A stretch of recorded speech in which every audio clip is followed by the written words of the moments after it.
It's a classic British racing circuit. You couldn't find a better place to get touring car racing. I'm really looking forward to tonight. I do hope the drivers are as well, and it always produces good racing around here.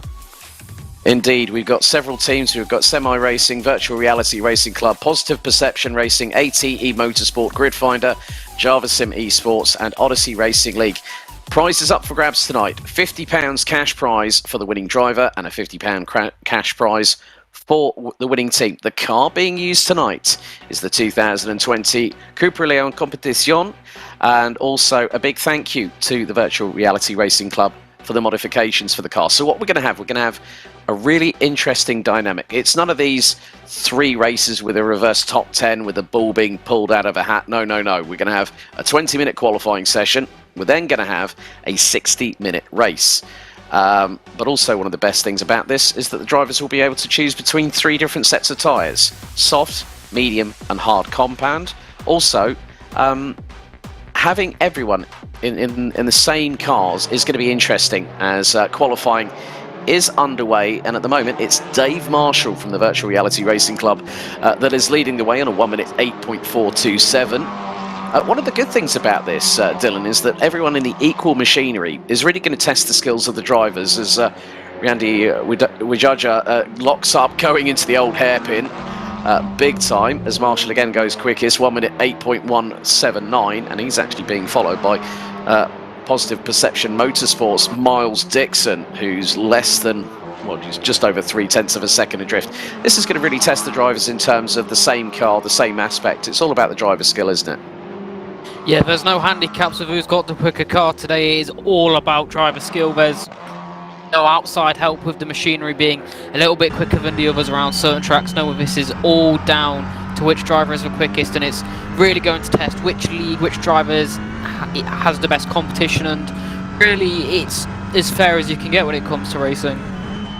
Exactly. For those wondering about the points that are going to be issued tonight, first it's 25 points for a victory, it's 18 points for second, 15 for third, 12 for fourth, 10 for fifth, and then we have 8 points for sixth, 6 points for seventh, 4 points for eighth, ninth it's 2 points, and 10th is 1 point. And it's good to see the YouTube chat already in full swing here tonight, and a big thank you for you all for joining us. Don't forget to hit the official like and subscribe button on the official Gridfinder YouTube channel. We ride on board with Lewis Edwards, who's just decided to on the start-finish straight return to garage.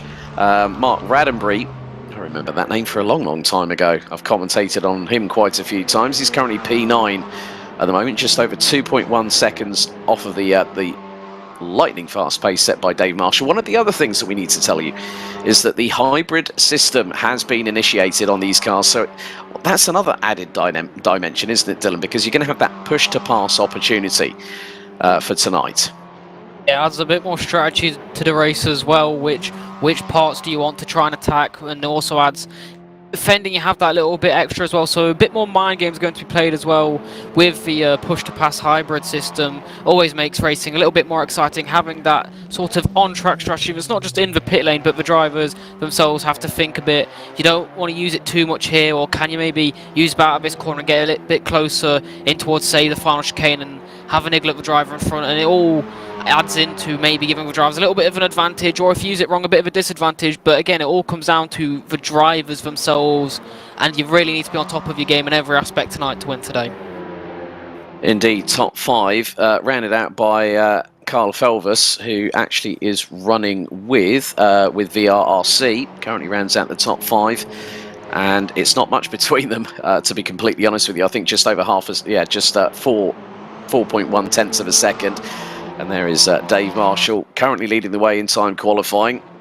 We've got just over 12 minutes of the session to go. So let's see if we can ride on board with one of the drivers. I think probably, let's see if someone who's about to come through Redgate or across the start-finish line. Be good to get an on board. So Axel Kerr with Gridfinder, making his way through Redgate, now into Hollywood, and then the sudden descent through the Craner curves, taken at full commitment. You're going to be in pretty much the best part of about 120 to 130 miles an hour in 5th gear, hard on the brakes, turn it into the old hairpin, and then the uphill climb begins through Starkeys and through into Schruntz curve, before you then have a very heavy braking zone for the right-hander coming up shortly, which will be McLean's. And then the deceptive double right-hander, which is up another incline, that's Coppice. So Axel Kerr currently sitting in P8 on a 1 minute 9.766 through the second part of Coppice, and now heading down towards Starkey Straight. There's going to be a little bit of a bump here, which is characteristic of the circuit, and then hard on the brakes into Roberts, as it looks like there's been a lot of locking up going through, or somebody's had a little bit of an off-track excursion going through that part of the circuit. And Axel Kerr heading towards the line here, currently P8, does not improve on that particular lap time.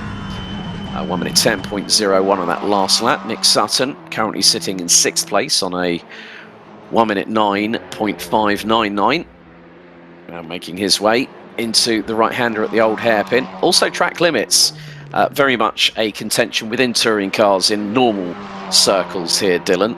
But here, you know, as long as you're within 2 wheels of the white lines, unless you decide to circumnavigate that and go all 4 wheels, the game automatically penalises you. So the drivers for a 60-minute race are going to have their eyeballs on stalks, aren't they? Yeah, especially around certain parts of Donington, like as we've just seen Mike Sutton come through on the exit of McLean's. It's a very, in touring cars, very battly sort of corner, a lot of side-by-side action. Sometimes you can see drivers going 3 wide there, and it's very easy to run so far off the track and not even realise it with how much curb and astro runoff there is. It can be quite deceiving, and I think that corner particularly, as well as the final chicane here, is going to catch a lot of drivers off guard. Indeed. We have had some info sent in by a couple of the teams, and I like this little statement from Positive Perception Racing. Everyone is famous in Positive Perception. I bet Mark Raddenberry wrote that. PVT Dancer 69 with Odyssey Racing League, based in the USA, and they pretty much run on PC leagues pretty much every single day of the week. They offer a family-like close-knit community, which is really good to hear that there's a lot of people that are trying to have more of a family feel in terms of the sim racing community, and that's one of the beauties of the Grid Finder platform, where there are over 1,000 leagues that you can go onto grid-finder.com to find out further information about where you can sign up, what league, what platform, whatever you can do. So PVT Dancer 69 currently sitting in 10th position, just over 2 seconds off the pace, but it is still very, very close between the top 4. Mick Sutton is in pit lane. Tom Bunton from Grid Finder, the man behind Grid Finder, as PVT Dancer 69 locks up and goes straight into the kitty litter. But yeah, I think we're just going to really see, I think, a pretty good strategic race. As I said earlier on, Dylan, we're not going to have these 3 races where you're going to have mixed up grids. So you're going to have qualifying decides the first race grid, and then the next race grid is dependent on race 1, and then race 2, it's race 3, it's whatever's on race 2, what the results were, and you have the top 12 sort of like inverted, so to speak. So it's nice to see a bit of more of an endurance style format, isn't it? Yeah, we've got that long distance sort of strategic with the pit stops, and you sort of a push to pass as well with the on-track thing. But as well, you have that elbows out nature of touring car racing mixed with that endurance strategy with the pit stop, and it's a good dynamic, which I'm really excited to see how it works out. There's one race, everything on the line, and it just adds that little bit of spice which we always get with touring car racing, as it's already elbows out, even with 3 races. Think this, with there's only 1 race, with it's all on the line, it's going to be even more exciting with more overtakes, but people may, because of the long race, may be a bit smarter when it comes to overtakes, be a bit more strategic with setting them up, trying to chain a few corners, maybe juke around the track, trying to put their opponent offline, and be a bit more smart with the overtakes instead of sort of a 20-minute race where every pass matters. So it could be a mix of that sort of elbows out touring car racing with the strategy and patience of endurance racing that we see in the likes of GT racing. I think also the tyre compounds are really going to factor in as well, because they've got the choice of 3 different ones. There will be pit stops initiated, I would imagine, by the drivers. There will be mandatory pit stops. So in that respect, the drivers are going to have to really work at that, aren't they? They'll see, well, hang on, do I go medium for the first part of it? Do I go harder for the longer sort of midpoint of the race? And do I decide maybe I want to stick a set of softs on, get a few fast laps under my belt, so sort of do a simulated quali run, but try and pass a few people at the same time? Yeah, it's even more interesting when you throw the tyres into the mix as well. So it's a bit of strategy, even more with, do you maybe go for a 2-stop, a bit more aggressive sort of thing, sort of have like an F1 engineer mindset with the strategy, because you could just go for a standard 1-stop, try and push away, but maybe go a bit more aggressive with a 2-stop, take the softer compounds, and just try and have that extra bit of pace. And it's a very different format that Grid Finder have put together, and I'm really looking forward to the dynamic of it. And it also leaves a lot on the table of what to expect. So it's quite unknown, this sort of style of racing when it comes to touring cars. So it's very hard to predict how it's going to turn out and what the drivers are really thinking when it comes to strategy. Well, in the battle for pole position, Miles Dixon has gone to within a quarter of a tenth of Dave Marshall. So the battle is pretty much game on for pole position. Dave Marshall trying to better, I would think, his lap time of 1 minute 8.179 as he now hurtles his way through into Red Gate. And looking at the top 10, it's not that much between them. I mean, it's about 1.7, close to 1.7 seconds, or 1.724 there, as you can see indicated on the screens on the timing tower. But still, drivers trying to push the limit. A lot of rubber going down and a lot of locking up as well. I mean, going into Red Gate, sometimes the drivers will try and push, but then you'll always have that little bit where they just press those brake pedals a little bit too feverishly, let's say, to try and get the car stopped. And there's always going to be a little bit of kick up of smoke and a bit more of the 11s is laid on the track there, Dylan. Yeah, also, you don't want to be locking up in the race with the tyres and the different tyre compounds that we have. You really don't want to burn up into them because it can cut your tyres short a bit. And doing stuff like that as well, cutting so much on the inside curb or just running a bit wide onto the gravel, you can also risk yourself getting punctures. So with this sort of strategy as well, with the lockups, you need to be very careful, especially into the race, because if you keep being a bit too aggressive, lock up, it's going to be causing problems further down the line. Indeed it is, and we are coming to the final throws of qualifying here at the Gridfinder Invitational. A big thank you for you all for tuning in. Just over 4 minutes to go on the clock. Axel Kerr currently sitting in 7th place. I'll actually make that 8th now, as Tom O'Farrell has gone P7. That was with a 1 minute 9.269, and it seems like Nick Karagiannis from Positive Perception has just had a little bit of an incident with Mick Sutton from ATE Motorsport. Even qualifying, the drivers are trying to find the limit of these Cupra Leon competition cars around this very fast and flowing, just under 2 mile circuit. Dustin Brown looking to hopefully improve from 14th position, just under 2.5 seconds off the pace of Dave Marshall. But Miles Dixon, just seen that Dave Marshall has just gone purple in sector number 1 and not bettered it on that particular occasion, as Dustin Brown, and he's, Dave Marshall, Dylan, has just improved by 1/1000th. They've just put in a 1 minute 7.178 and is now 26 thousandths ahead of Miles Dixon. I'm really looking forward to seeing if Miles Dixon can really up the ante and try and close in on Dave Marshall with just under 3 minutes to go in quali. Those sort of improvements are Trackmania-like, sort of absolute milliseconds into it, but every sort of, you break even an inch later sort of thing, or maybe get that throttle on a bit earlier, every little helps. And Dave Marshall there, even though it's a millisecond, that millisecond could be the difference between pole and starting second. So every little helps, even if it's milliseconds, tiny amounts, it's still helping you in the long run, still improving. Miles Dixon, he found some chunk of time as the session's gone on, so I think in the closing laps that these drivers get, we are going to see that gap go down. It may not go all the way down and he might not take pole, but improvements of track evolution is going to happen as well. I think we're setting up for a bit of a Dave Marshall's just gone and improved more, I believe. Yeah, fastest lap, a 108.021. So like I was saying, track evolution, these drivers are pushing it to the limits as Axelson's runs a bit wide, hits the barrier on the exit of the final chicane.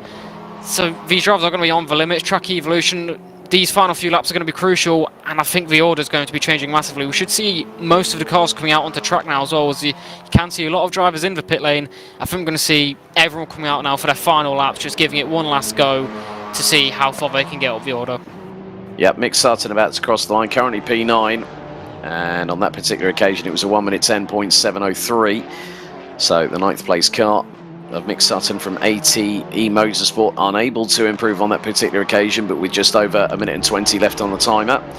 XD Gamer 38 ends up going off track. So they are all pushing. That's from semi-racing. Andy Carroll has got one right up his exhaust pipes going through into Redgate. That's not what you want in terms of qualification. Andy Carroll currently sitting in 6th position and is just over 1.2 seconds behind Dave Marshall, who's extended that gap to 0.183 between himself and Miles Dixon as we're coming into the last 45 seconds in qualifying. Mark Ranbury is the only driver, I think, still sitting in the pit lane. Andy Carroll, hopefully, making his way up the hill, through into McLean's and into Coppice. Might be able to make something of it, as long as he keeps it on the black stuff. Rotates the car in. Through Coppice, now onto Starkey Straight, for the run down to Roberts. That could be Axel Kerr, I think, just up ahead, or Tom Bunton, that might be in one of the Grid Finder cars. Bumps over the curbs going into Roberts. Andy Carroll makes his way out of the final part of Roberts, all 4 wheels onto the grass. Rally crossing it a little bit and across the line. That particular time, oh, it was close. It was a 1:09.181. Dustin Brown needs to improve from 14th position to get a little bit further up the order. As it looks like we have now hit the timer, concluding at 0 here in qualifying. So these drivers will be out for their final last hurrahs. Lewis Edwards, half a second off of Dave Marshall, looks to have secured P3. Dustin Brown bumping over the curbs through the exit of Roberts and heads across the line. Will there be improvement from 14th? And that was a 1:11.241, so 6/10 slower. Unfortunately, Dustin Brown unable to improve. Miles Dixon in the pit lane. Looks like a lot of the drivers have done so. And Jonathan Seville from Positive Perception decides to pull over to the right-hand side of the road. Andy Carroll still hoping to try and improve as more drivers come across the line. And Riandy Wijaja, I don't think has improved. Looks to still be in 12th place. Andy Carroll bumping over the curbs. A little bit neater that time coming out of Roberts. And decides to. So that concludes qualifying, and Dave Marshall is your pole sitter for the Grid Finder Invitational Touring Car Special here at Donington Park National. So that was a pretty good qualifying session. I think it was getting a bit closer at the end, but it was just the way that Dave Marshall just went, yeah, you might be 26 thousandths behind me, Miles Dixon, but here we go. I'm going to show you something, and it was something special, wasn't it, Dylan? Dave Marshall miles ahead of everyone else. Miles Dixon a bit closer behind in second, but Dave Marshall and Miles Dixon miles ahead. Between first and third, there was half a second gap in qualifying, so I really think the race is just going to be between those two. I can't really see, if you're half a second behind in qualifying, how the likes of Lewis Edwards and Jonathan Seville can really catch the likes of Miles Dixon and Dave Marshall. Maybe a good start could spice things up a bit, but unless they can get ahead in the first 2 corners and maybe throw a spanner in the works, I really think the win will come from Marshall or Dixon. Okay, well, touring cars are always unpredictable, especially here at Donington Park National. Good to see people showing their support for drivers. Carl Felvis is supporting VRRC, of course, running with the team. And a lot of love for the Virtual Reality Racing Club, and a big thank you for them for their assistance in the modification for the Cupra Leon. Cupra is the performance arm of SEAT. And really good to see from VRRC saying great job from our guys. Well done everyone else. Looking forward to one hell of a race here tonight at Donington Park National. It's a circuit I've also been to before over the years, commentated on it from a virtual perspective and also in real life. I think it was a couple of years ago, and it was the internet. It was the Grand Prix loop where you actually had the Melbourne hairpin, but this is properly suited for touring car racing here tonight. And you know, I think really having this, I know I'm going to probably wax lyrical about this multiple times still, and so please tell me if I keep on repeating myself, but the Cupra Leon in its own right is a very competitive vehicle. We've got ultra competitive drivers. Redgate always brings a surprise on lap 1, turn 1, doesn't it? Yeah, I was at British GT last year where they had the massive pile-up at turn 1 at Redgate. It is a tricky corner, regardless whether you're doing a hot lap or racing, but especially lap 1, turn 1, it is chaos. Last time I commentated a race around Donington Park, it was touring cars, and all 3 races, someone had a bit of an incident at Redgate. So drivers, they're going to want to move up the order as much as they can. If they find the gap, they're going to go for it. And for the nature of Redgate, someone is going to meet the barrier. Yeah. And with this hour race, it is about not just getting through turn 1 on lap 1. It's also about that mechanical sympathy. And for those wondering, there is 50% damage model on these cars. So there may be a little bit of dramas along the way. However, we are just a couple of moments away from getting things going. Everyone's going to be starting to ready up. So your grid is going to be as follows. Dave Marshall will start from pole position. Miles Dixon will be alongside on the front row. Then it's Lewis Edwards and Jonathan Seville. Kyle Felvis and Andy Carroll, row 3. Tom O'Farrell and Axel Kerr, row 4. Mick Sutton and Mark Ranbury will complete the top 10. Tom Bunton, who has actually raced at this circuit in real life, Gridfinder actually has their own motorsport team currently running in the Enduro KA series. He starts 11th and we'll have Riandi Wijaja alongside. And we're actually going to go to the grid right now. So we are. So we've got PVT Dancer 69, Dustin Brown, Nick Karagiannis on 15th, Gigi Isan on 16th, Matej Fetik. Then we got Devil, XD Gamer 38, Giorgio, and that's the grid for today. So 20 cars, 20 Cupra Leon competitions here at Donington Park. And really good to see that Eleanor Smith saying, people don't call Tim the Donington Don Bunton for nothing. And she said that if he doesn't win, I'll eat my hat. He's a natural born winner. And VRRC have already thrown in the banter into the ring. Get your hat out and some ketchup. Well, there you go. That's what these invitations are about. It's competitive. There is prize money up for grabs. £50 for the winning driver, £50 for the winning team at the end of 60 minutes. Dylan, I'm not going to make a prediction about this race because I don't know how it's going to pan out. I mean, we've got so many different factors coming into this. It's anyone's guess who's going to take it. But I think you very well put that it could be a real good battle between Dave Marshall and Miles Dixon, who line up on the front row. Yeah, I'm looking at their pace in qualifying. That's where I really see it's going to come from. Also to note, looking at the tyre compounds, most people are on the hards, a few people on the mediums, including Axel Kerr, but only one person, Matej Fetik, is on the soft, starting down in 17th, so that's someone to watch out for. They're going to have that extra grip off the line. Like you said, going into Redgate, that's going to cause some problems maybe. If he gets a good start, he's going to catch a lot of people off guard that are up the road and not expecting him to come through. But Marshall and Dixon both being on the same compounds, probably going to be evenly matched going in towards turn 1, which also sets up for a good battle, which I believe is going to happen. Yeah, top 7 drivers on the grid, starting on the hard compound tyres. And it's Axel Kerr with Gridfinder that is going to be the highest placed car on the medium compound tyres. So it's a bit of a 50-50, mainly switching towards the hard tyres. So getting those ones out the way before they really start getting to those tyres that really allow a bit of purchase, a bit of grip around this just shy of 2 mile circuit. And with regards to the, you can see on the picture-in-picture, XD Gamer 38 we've actually got on board from the bonnet cam on the right-hand side of your screens, as we are just over 40 seconds away from getting things going here at the Gridfinder Invitational Donington Park National Circuit Touring Car Bonanza. And we thank you all for joining us once again. You know what, Dylan?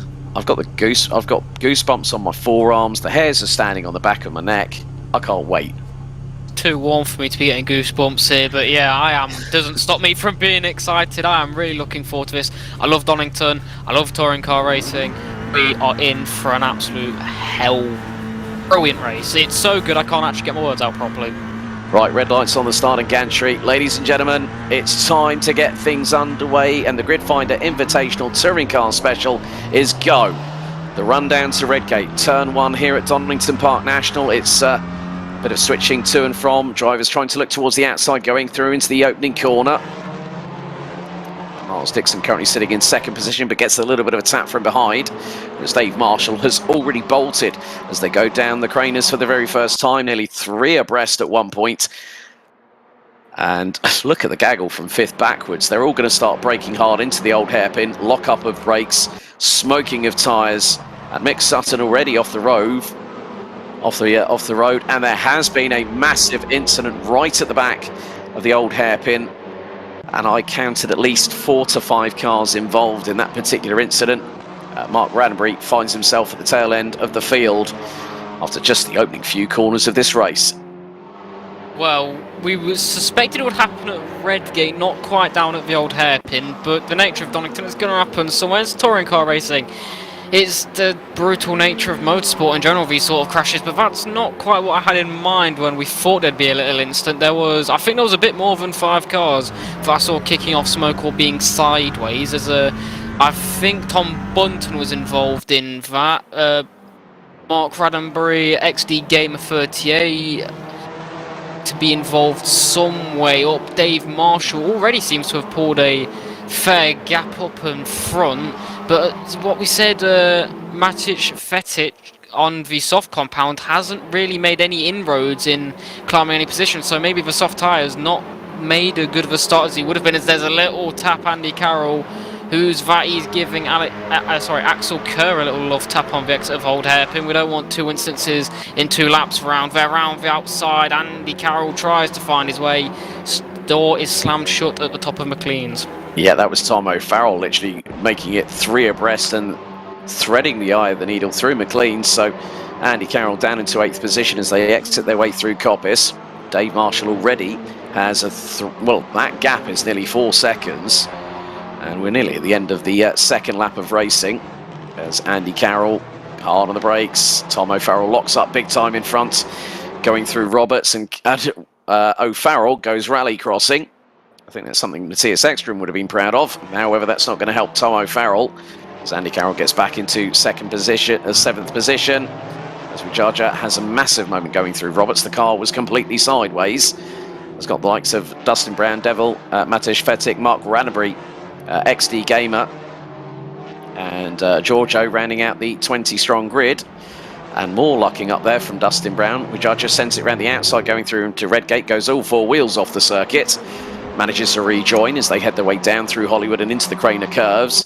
And this is classic touring car action. It was side by side for a brief moment, but Wijaja manages to get through and stay ahead, locks up going into the old hairpin and keeps it planted on the black stuff.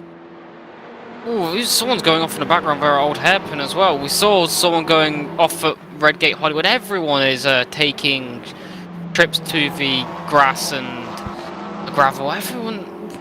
Why are people struggling so much to keep it on the track right now? Even on their own, we're seeing a lot of people run wide. I mean, it's an hour race. You'd think people would be a bit more cautious because the race isn't won on the first lap. Certainly can be lost. I know it's the second lap, but nonetheless, there's still 60 minutes on the clock. So why is there such aggression, really, from the drivers that is causing them to go so wide? And there's Andy Carroll going to try and nick 2 places as it goes down towards Craner Curves. A little battle forming up ahead. That's with Tom Farrell and Axel Kerr.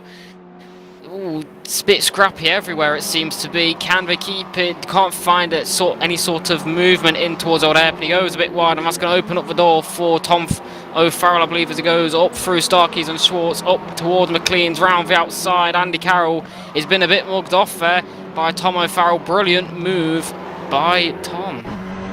Yeah, and the 2 in front, Jonathan Seville and Axel Kerr battling away. Jonathan Seville with Positive Perception Racing.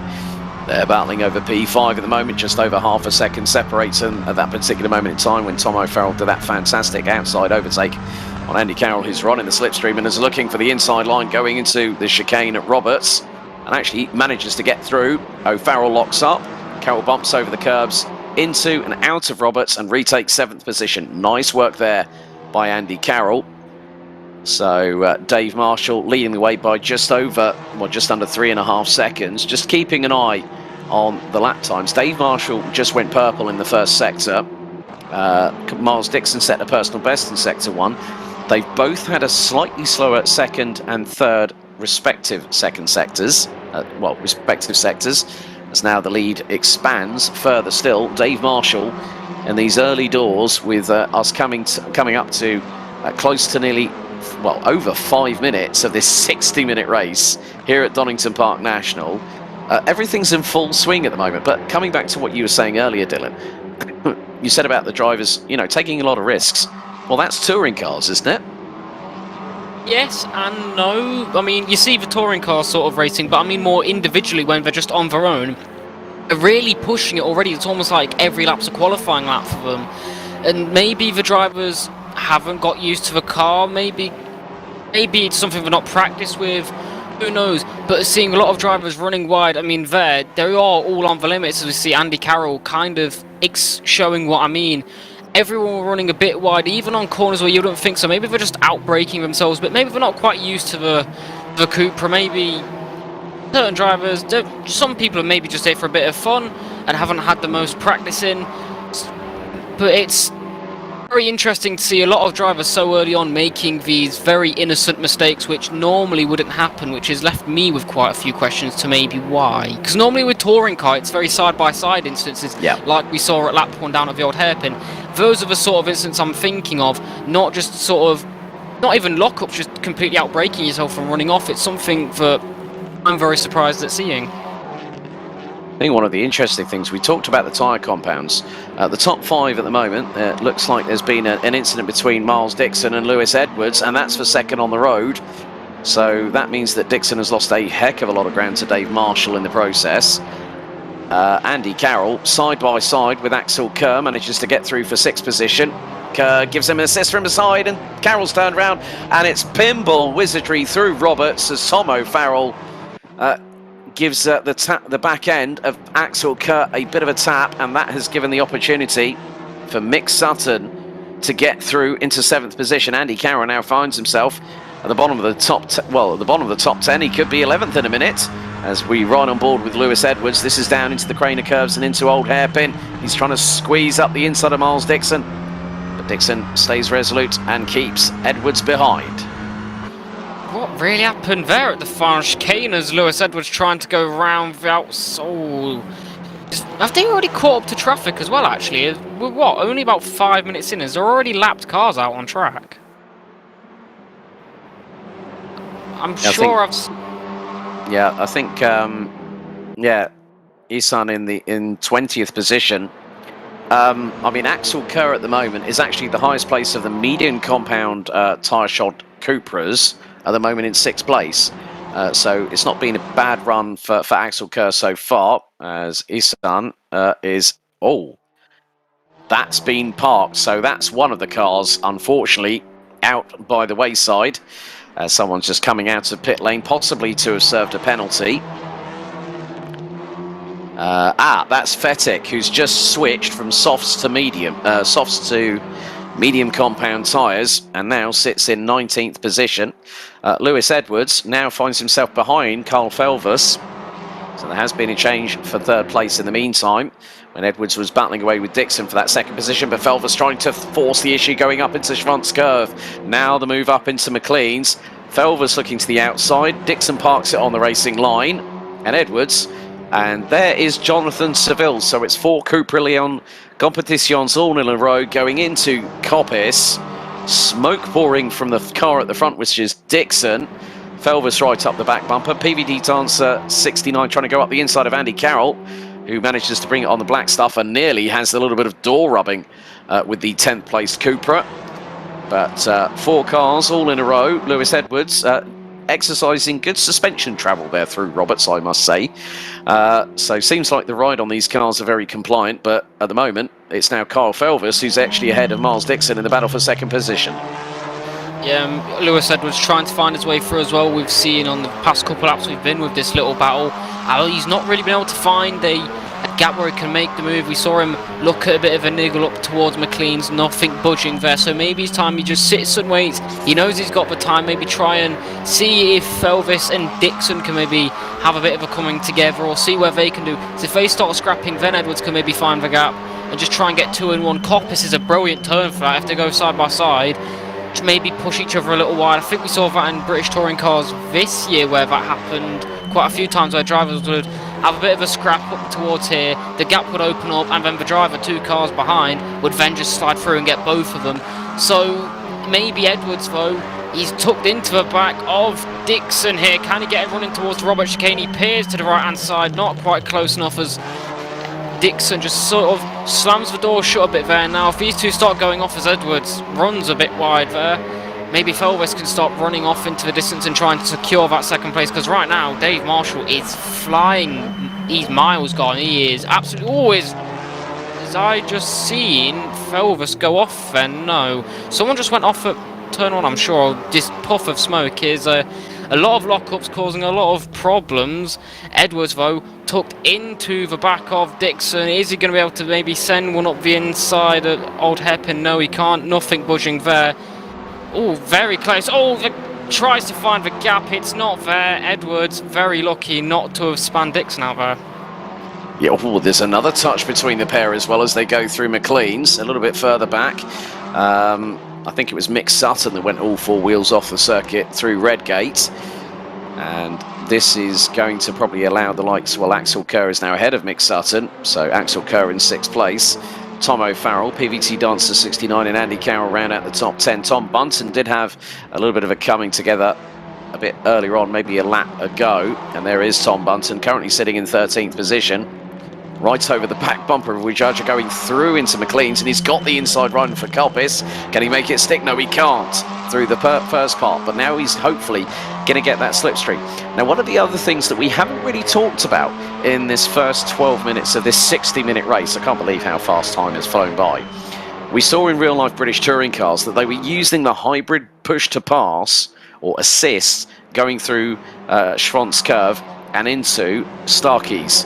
Or Starkey's and into Schwanz Curve coming from the Old Hairpin, and you could hazard a guess that they're probably using it as much as they dare without really sort of overstepping the line. That's why you're seeing, well, now Dixon currently in, what is that? That's going to be 4th place. Tom Bunton up the inside of Wijaja. Now this is going to be a classic one if they keep it side by side going through the Craners, and they are, and there's going to be a touch. Oh, Wijaja goes off the track and might collect the gravel and the barriers very shortly. It was the slightest glance, and Wijaja saved it on the approach into the Old Hairpin. Well held there, I must say, but Miles Dixon now behind Jonathan Seville from Positive Perception Racing, who rounds out the top 3.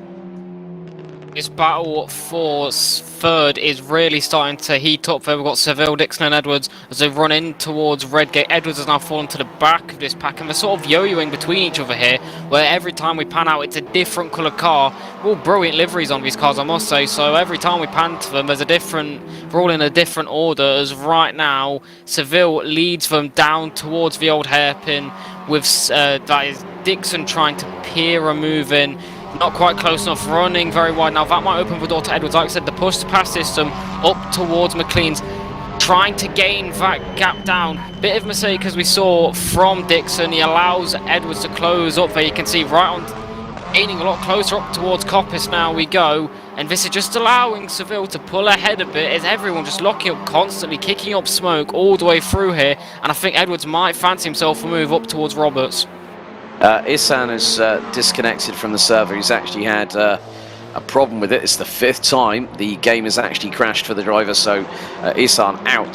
Fetic also out and has disconnected from the server, so we now have out of 20 cars that started this race just over 14 minutes ago. We are down to 18 competitors as Kyle Felvis now finds himself around about from, well, he's about to, oh, now that was a run wide. That was from Edwards. That was coming through Redgate and going into Hollywood. Just giving Dixon some breathing space there, because you just had to feel Edwards was closing up onto the back of Dixon there, maybe thinking of a move, but again, these little mistakes are just creating breathing space for the drivers that switch traffic as well is going to start causing problems. Let that oh, that's not good. How's that collected someone? Oh, they are all very lucky to come out of that unscathed. That was definitely squeaky bum time right about there, and whoever was behind the wheel of that Cupra Leon definitely needs a new change of virtual underwear right there and then. And that is not exactly the place where you want to go spinning a car around, especially if it's a tin top. But Jonathan Seville carries on leading this battle for 3rd place. We now go to Nick Karagiannis, from Positive Perception Racing, currently sitting in 11th place, and he's being chased down by Tom Bunton, who is just over 0.4 of a second. They're going to go through into Coppice now. And for P11, very much heating up. And Bunton taking a little bit of a wide line going through Coppice. Miles Dixon, in the meantime, closing in through the crane of curves on Jonathan Seville. 4 P3, less than 0.2 separate the pair as they go through into the braking zone, into the old hairpin. And Lewis Edwards is keeping them very, very honest. And Edwards, at the moment here, Dylan, has got the ringside seat. Yeah, he can just sit back, watch all of this unfold from behind. But again, all it takes is one little mistake. We've seen a few of them. As Dixon misses the apex there, it's going to open up the door as Edwards tries to find, as I was saying, one little mistake further ahead. He's going to allow Edwards to just get in, bit of contact there, wheel to wheel budging, and I thought for a second there Miles Dixon was about to go and take a spin. Well, Jonathan Seville, if he wants to start pushing, has got a target in front. Just about a couple of seconds up the road is Carl Felvis in the second placed vehicle. Dave Marshall has literally... I think he's entered another county at this particular moment in time, because we've seen neither hide nor hair of Dave Marshall, who put in that impressive 1 minute 8.0 second lap time to secure pole position for tonight's Gridfinder Invitational. As that's a run wide coming out of Redgate and going to Hollywood for Lewis Edwards. It's going to lose the 5th place Cupra Leon a little bit of time. You can see that gap sort of expanding. But then onto the brakes, Edwards seems to get a little bit more of that gap brought down. And to have both two targets in the crosshairs just ahead of him, Dylan, in the form of Dixon and Seville, he's got something to aim for, hasn't he? Yeah, I mean, these targets are always going to allow you to just have that bit of motivation, something to push for as well, a target. But you can see he is pushing, he's making these mistakes, but he really needs to limit out. So we can tell he's on the limit, he's hunting them down, but at a certain point, maybe you need to start and think, you've got to make a pit stop. Where do you think of strategy? And maybe stop with the aggression and maybe risking putting yourself in a bit of damage, a bit of bother, and maybe out of the battle for the podium entirely, and start thinking about, well, if I'm struggling to get past one track, can I maybe use the pit window and tyre strategy to maybe go and get them into pits? Yeah, Giorgio looking to close on in. That's on XD Gamer 38 just up ahead, and Giorgio, that was very, very close indeed. The back end went fishtailing, and Giorgio caught it and nearly ended up in the side of XD Gamer 38 right there and then, but luckily enough, once bitten, twice shy. So they managed to escape rather unscathed there. Lewis Edwards, though, however, is right on, and he's got past. Lewis Edwards has got past Miles Dixon, both locking up under brakes, going in through, that would have been McLean's right there.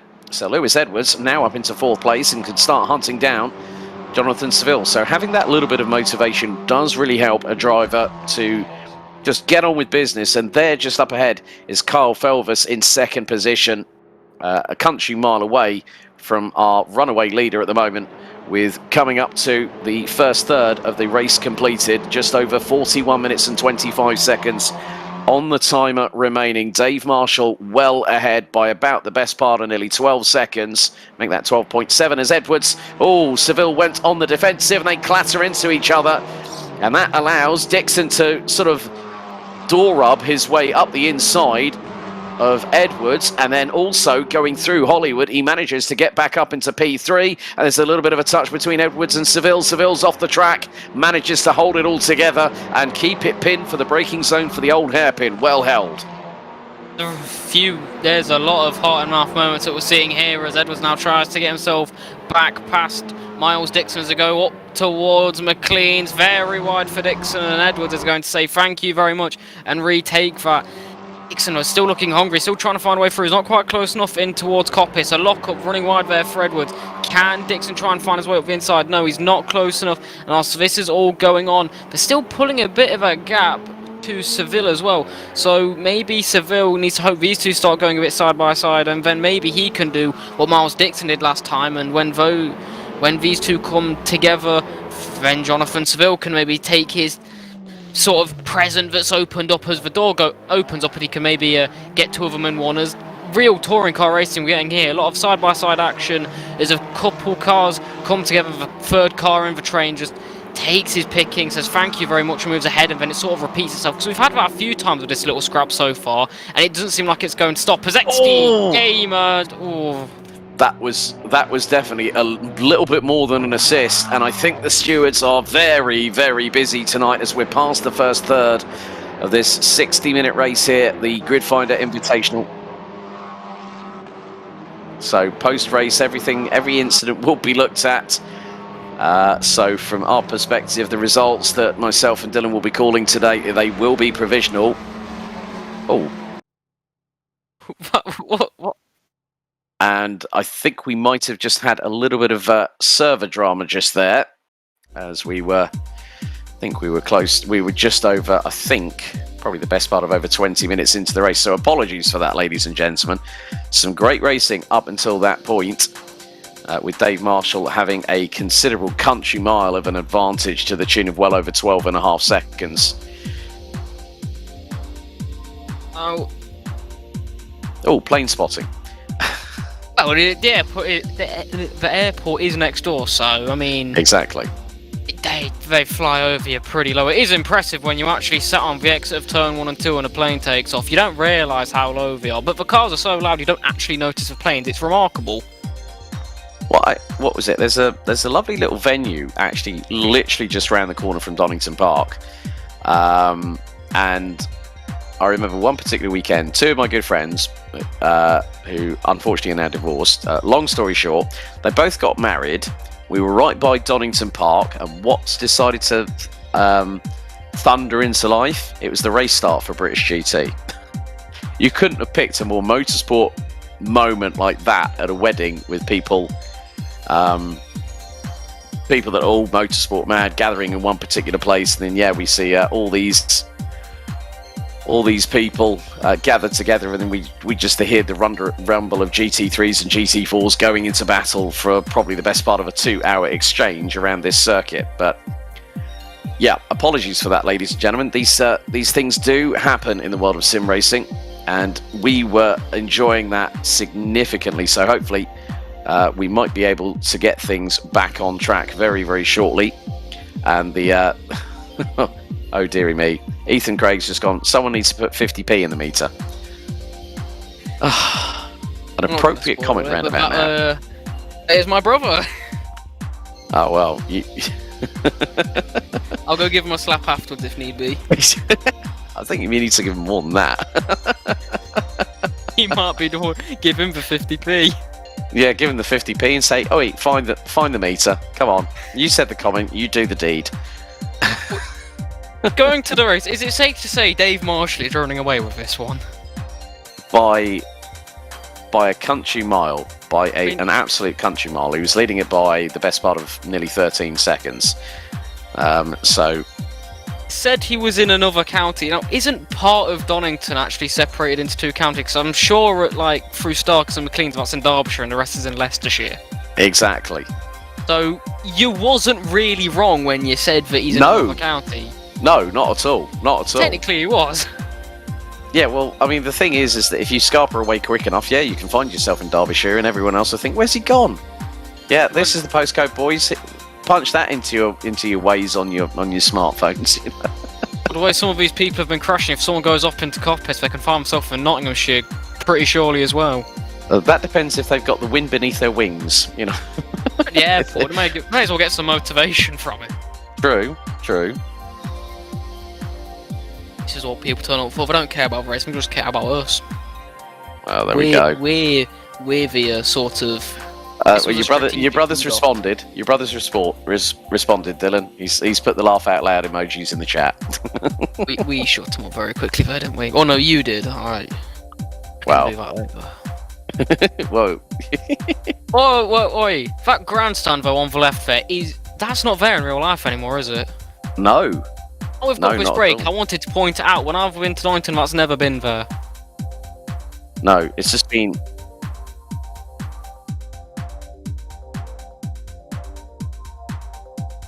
It's not there at World Superbikes this weekend, so it's...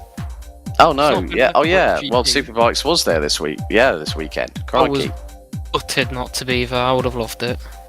No, I was down in Hertfordshire. for some for some karting commentary earlier on today, which was quite interesting at 30-degree heat with just a fan to keep me company and try and help. Looking outside tomorrow in 40-degree heat, so I'll beat you on that one. It felt like 50 degrees in that room. You've got karting races that you can enjoy to take your mind off things. Well, there you go. And VR have just piped up. We'll take a 1, 2, 3 then. it was close to looking that way, guys.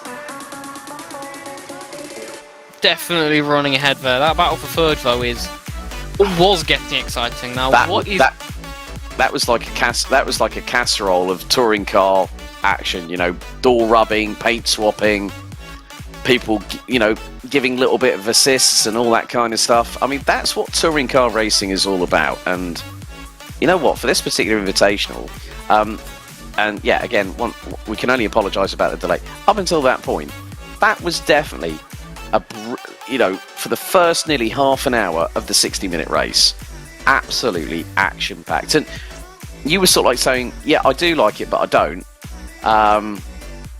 And it was, I think there is a bit of a discussion happening at the moment. I think the drivers are discussing about possibly the race getting restarted. I don't know whether it's going to be a full, but it will be a 30-minute race, so it will be half the amount of time. We'll still have.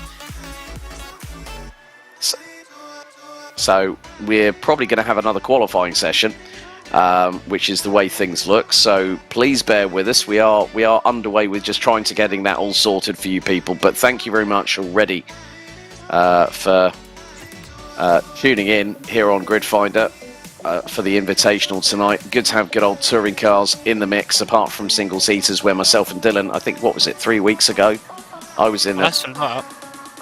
Is it? Felt like it. Oh no, it's 2 weeks ago. Yeah, it was in the break between British Grand Prix and Canadian. Yeah. Not sure. It was actually. It was a good time. That's all we know. From what we can remember, I've slept a lot since then, and so has Dylan. I've been working as well, so I've done a bit more than sleeping. I've been completely dying in the sun, to put it simply. Have you been putting on your factor 50? Oh no, they give me a hose pipe. I'm cleaning stuff. It rubs off straight away. There's no point. Oh dear. Off work, but you know what? It's getting paid, so can't complain, can we? Can't complain at all there. Well, the thing we can complain about though is this server. What we could give them one shot at qualifying if they make any mistakes. I think it's just I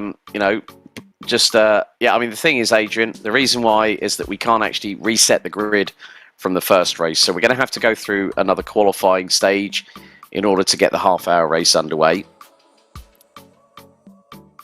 And it's just part and parcel of the way of Assetto Corsa, how it works.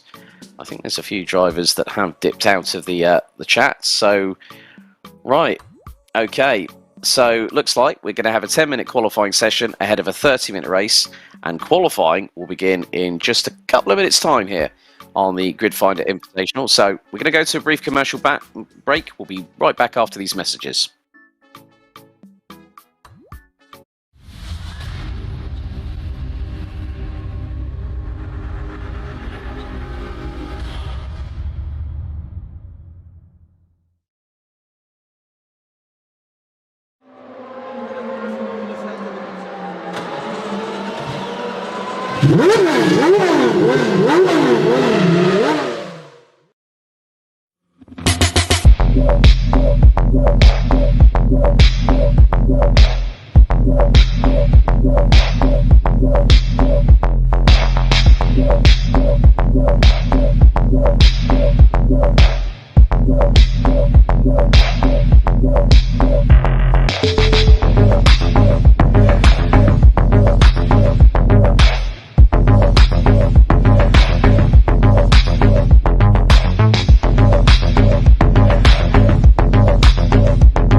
Well, thank you very much for bearing with us here for the delay on the Grid Finder Invitational. We have reset everything, so it's going to be another 10-minute qualifying session to decide the grid for effectively what's going to be the second half of this race. These things do happen, so thank you very much for keeping with us here on the official Grid Finder YouTube channel. Don't forget to like this video and also hit the subscribe button as well for any future events such as the Grid Finder podcast with the likes of Jem Hepworth have been on there, amongst others. We've got quite a few people appearing on that, which Tom Bunty has been hard at work doing, and really, really good to see. We had Lawrence Durasawa quite recently doing a podcast, but then also having a bit of an open lobby for people to join as well. So we are waiting for the drivers to jump into the server and get ready for their qualifying session. It's going to be 10 minutes. But also, Dylan, in some respects, we're going to see whether Miles Dixon might have an opportunity to grab pole position off of Dave Marshall, mightn't we? Yeah, it throws a spanner in the works to everyone's sort of plans, but it gives those people that didn't maybe have the best of qualifying, maybe made a few mistakes, to sort of redeem themselves, and it definitely gives them a second chance. Those people that was involved in that lap 1 crash are going to be getting a massive sigh of relief with this, and can definitely, and are hopefully going to be making the most of it, and those that weren't involved in any instances are going to hope to be consistent and maybe improve a little of themselves and try and move their way up the order. So it gives a clean sheet for everyone to restart again, and hopefully maybe we get an even better race than we had before, and that's saying something because we was having a cracking race before the incident. One of the interesting things, obviously, we again have to say a big thank you to the Virtual Reality Racing Club for doing the mods to the car. It's actually been tested by British Touring Car and TCR UK drivers in real life drivers to actually give feedback on the handling of the vehicle. Also with the hybrid drive, which is now, instead of success ballast in this year's Quick Fit British Touring Car Championship, and it really has spiced the ante in real life, but it's also spiced up the ante here tonight on the Grid Finder Invitational, the Touring Car Special here at Donington Park National. Just shy of 2 miles in length. We're running on the national circuit. Qualifying is underway with about 6.5 minutes still to go in the session. Drivers still loading in to the server. We did have Fennick and I think it was, I'm just trying to remember now, it was Isha that had a 5th successive issue with Assetto Corsa today, so had to withdraw from the event itself. So we do have to say to Mr. Isan, thank you very much for joining us here at Grid Finder. There will be future invitationals in the pipeline here, so don't forget to keep your eyes posted on the relevant social media channels for Grid Finder on Facebook, Instagram, Twitter, and so much more. You can head to grid-finder.com to get all the latest info. There's over 1,000 leagues that you can join on multiple different platforms such as Assetto Corsa, ACC, iRacing, R Factor 2, Race Room Experience, and so much more. So let's go back trackside as qualifying is nearly halfway through at the moment, and Mark Raddenbury, the man that was pretty much turfed out, exit stage left, right and up and down, and he was at the top of the timesheets, but Miles Dixon now sets a real benchmark, 1 minute 8.732. Jonathan Seville has just gone purple in sector 1. Now it's Dave Marshall, 27.2, nearly 27.2 seconds for the pole sitter in the first qualifying session. There's Lewis Edwards, currently sitting in 7th place at the moment, but we're not going to see a real respective lap time until the likes of Edwards, Seville, Marshall et al. Are going to set some lap times here, and Jonathan Seville goes quickest, 1 minute 8.584. And goes ahead of Miles Dixon by nearly 1/10.5. We're into the last 5 minutes of the qualifying session, actually just over 4.5 minutes ago, as Lewis Edwards uses a very interesting line through the entrance into Roberts. I think that's Tom Bunton just behind, and Tom O'Farrell is right up the exhaust pipes of the Grid Finder car as they go down the straightaway and heading into Redgate. Edwards now goes up into P4. Dave Marshall at the moment, only P3 at the minute, Dylan. Yeah, I mean, he's just warming himself back up into it. We saw from the previous race and from the previous qualifying session, he has the pace. He was 0.6 quicker in the first qualifying, so we know Dave Marshall has it in him to do a lot better. So I wouldn't get too comfortable because there's just under 4 minutes left in the session to go. I think a lot of these drivers are going to improve, and we're going to see some. As Mark Raddenbury nearly piles into the back of who is that in front of him. A bit of a mistake. I think there's Tom Bunton there in front of him, just judging by the livery I can see in front. Yeah, not really ideal when you're pushing on a lap, those sorts of instances. It's a problem with running behind a car in qualifying. If they make a mistake and you're so close to them, you're then going to have to take evasive action. It ruins your lap as well as theirs.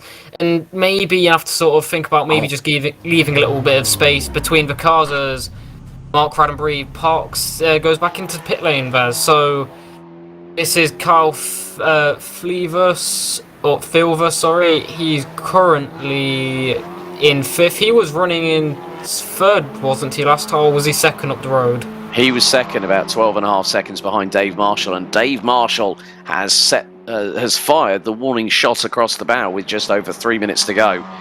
And he's not far off of his qualifying lap time by about less than, 1.5 hundredths away. He's just put in a 1 minute 8.090, nearly 3.5 tenths quicker than Miles Dixon, who got to within 1/4 of a tenth. Let's not forget in the previous qualifying session. But then Dave Marshall went and eked out another 0.16 in the process in his final lap in qualifying. So again, Dave Marshall, oh my goodness me, hold on to your hats. We could be close of getting into the high 1 minute 7s. He's just gone purple, sector 1, purple, sector 2. I'm just waiting for Dave Marshall. And he's gone quicker still, 1 minute 8.051.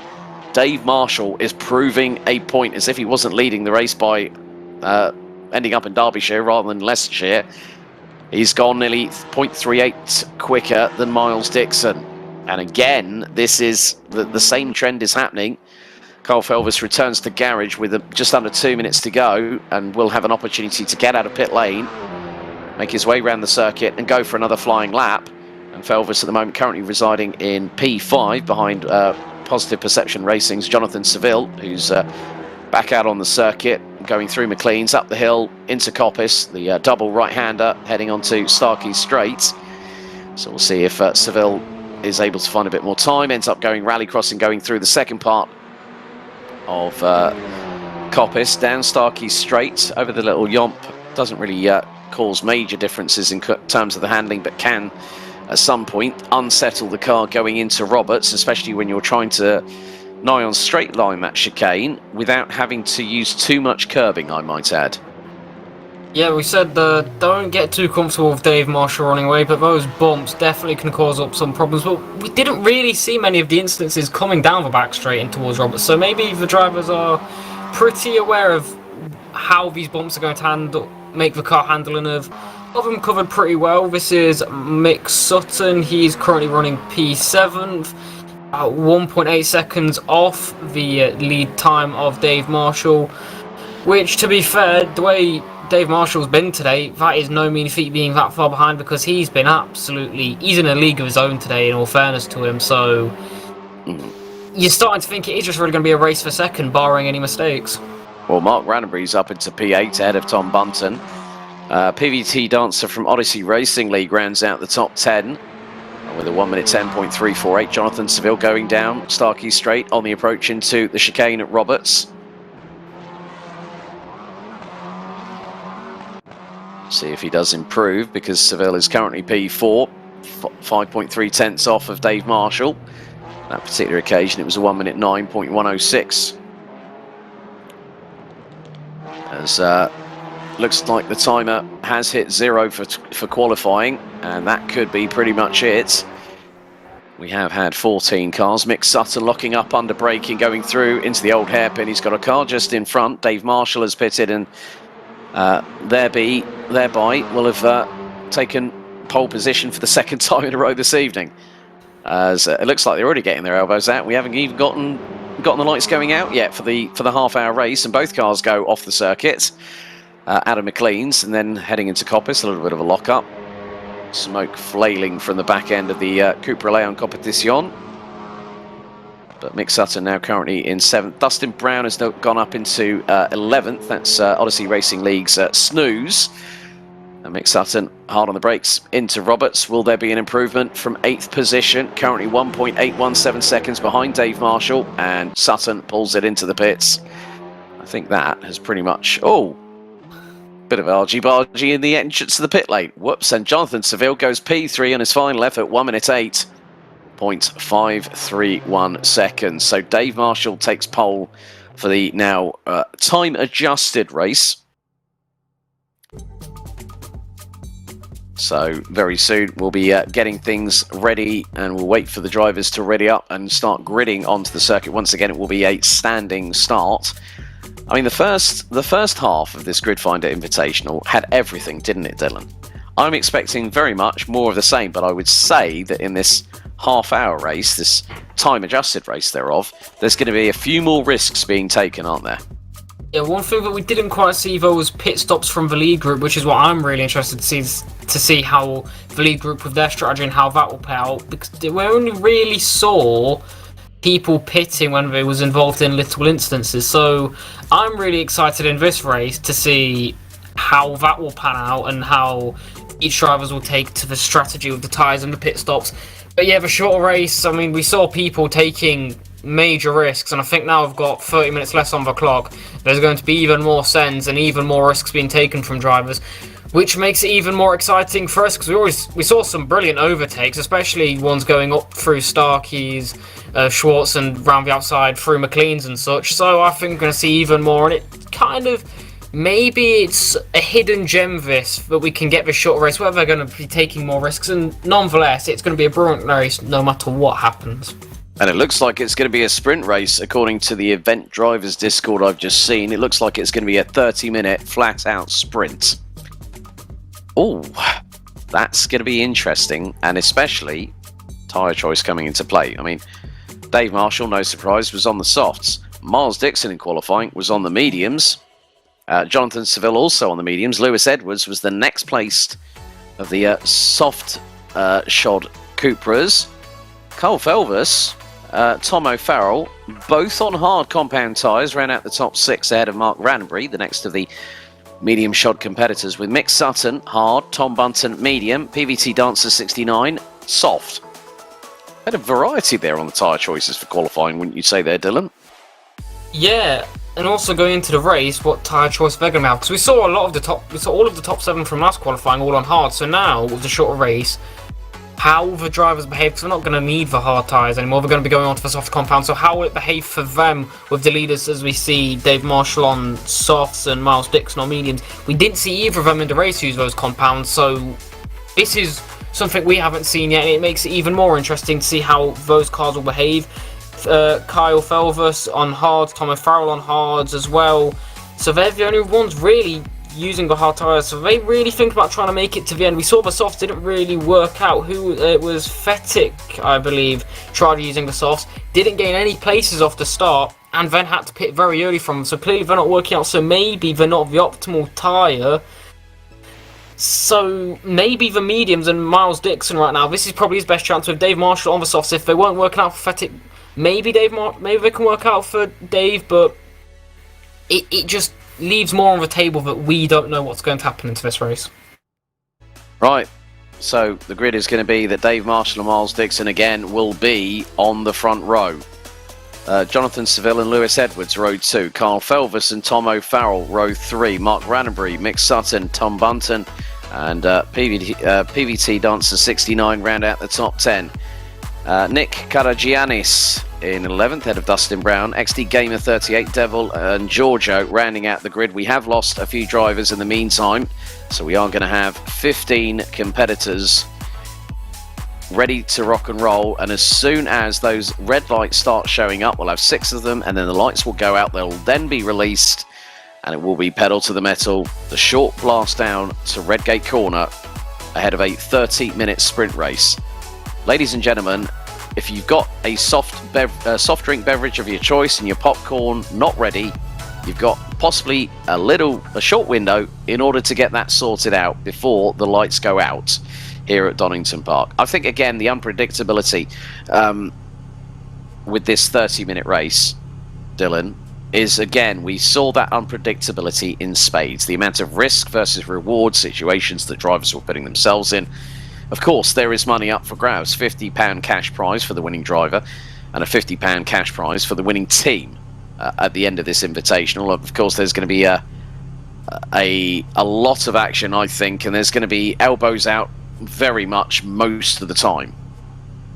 Yeah, it's typical touring car racing. That's what we're here to see. We're going to get a good race. It's going to be exciting. We're going to see some sends. We're going to see some brilliant overtakes.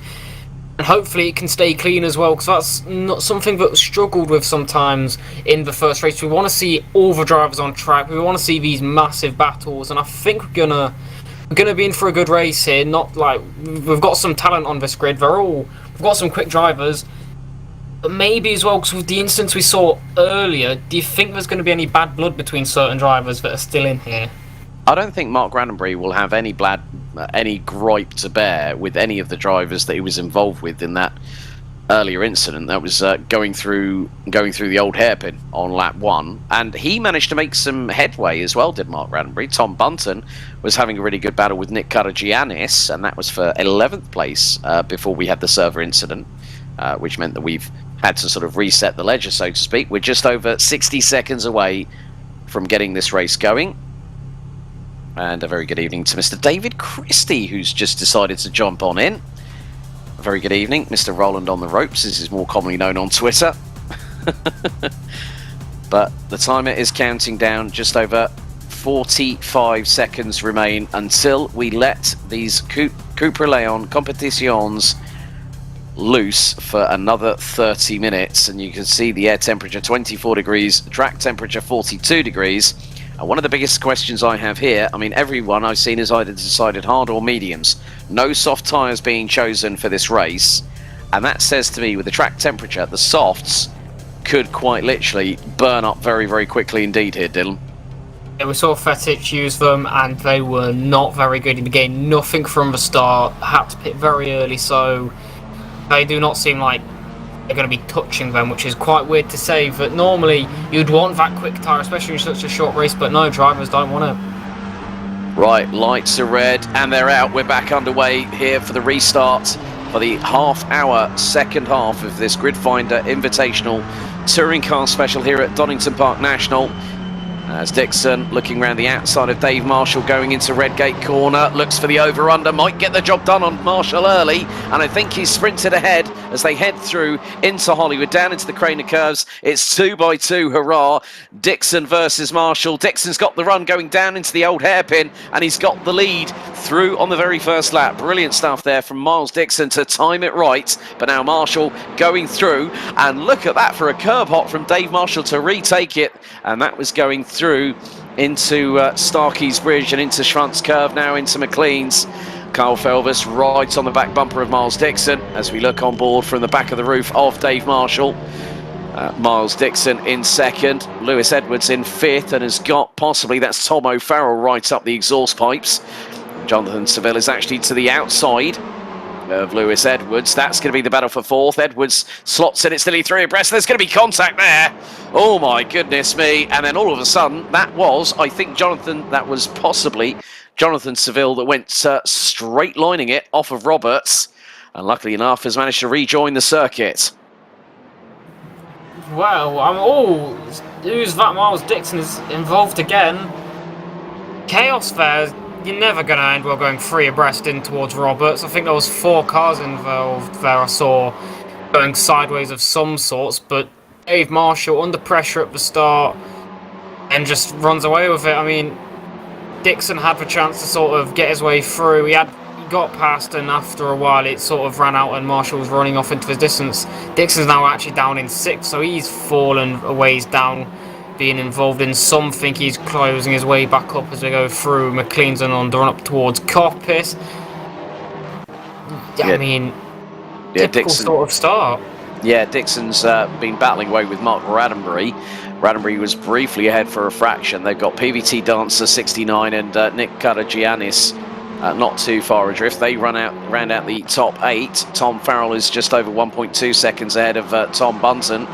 Well, Tom Bunton's just lost another position down to 11th behind Mick Sutton. Carl Felvis, in the meantime, is ahead of Jonathan Seville in the battle for P2. We're on board with Seville at the moment. And that is Lewis Edwards. Oh, it's ding ding, seconds out, round 2 again. And Miles Dixon, if he gets a good run, he's 2 seconds off of the back bumper of Edwards. This could be another repeat of what we saw in the first half of the race itself earlier on, before the server dramas meant that we had to reset everything, redo qualifying, and have a half-hour sprint right up to the checkered flag. But Dave Marshall is not pulling away as quickly as he did in the previous half hour.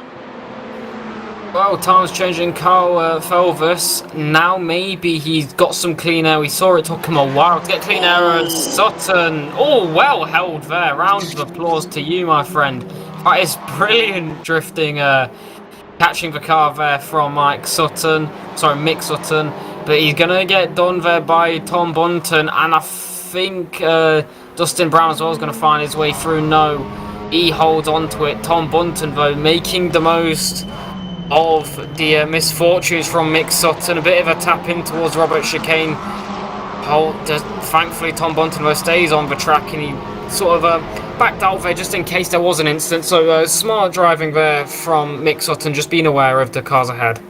David Christie coming in with the hashtag Believe in Bunton. Tom Bunton now currently in 8th position, within a second of Tom O'Farrell, who rounds out the top 7 positions, as we're now heading in towards the completion of the first 6th of this 30-minute race.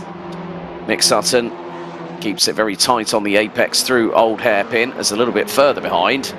I think there's a bit of argy-bargy between PVT Dancer 69 and Nick Karagiannis. Very good evening to Dave Hedges, watching in the chat as well. I'm sure he's got some vested interest in a few drivers. Dave Marshall, however, is just over one. Well, it's getting closer and closer still. The gap is about 1.2 seconds. It does fluctuate on the timing tower on the left-hand side of your screens, but Carl Felvis trying to close in on Dave Marshall. Jonathan Seville in 3rd place, as Mick Sutton locks up big time, back end snakes to the left-hand side, and still keeps it pinned through Roberts. Again, another save.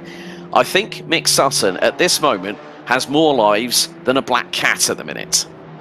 Well, if you're not close enough to make some interesting battles, you may as well start doing a bit of dancing with your car, and he's doing some impressive saves. But can we get an impressive move here from Edwards as he tucked into the back of Seville? Round 2, as you said, from the prior race, up towards McLean's. Can he find a way through? No. Just trying to stick to the back from as they run up to Coppice. Blind corner here for the driver. It's going to be very interesting. It's very easy to make a mistake through here, but no, they're through cleanly. Can he get a good run onto the back straight?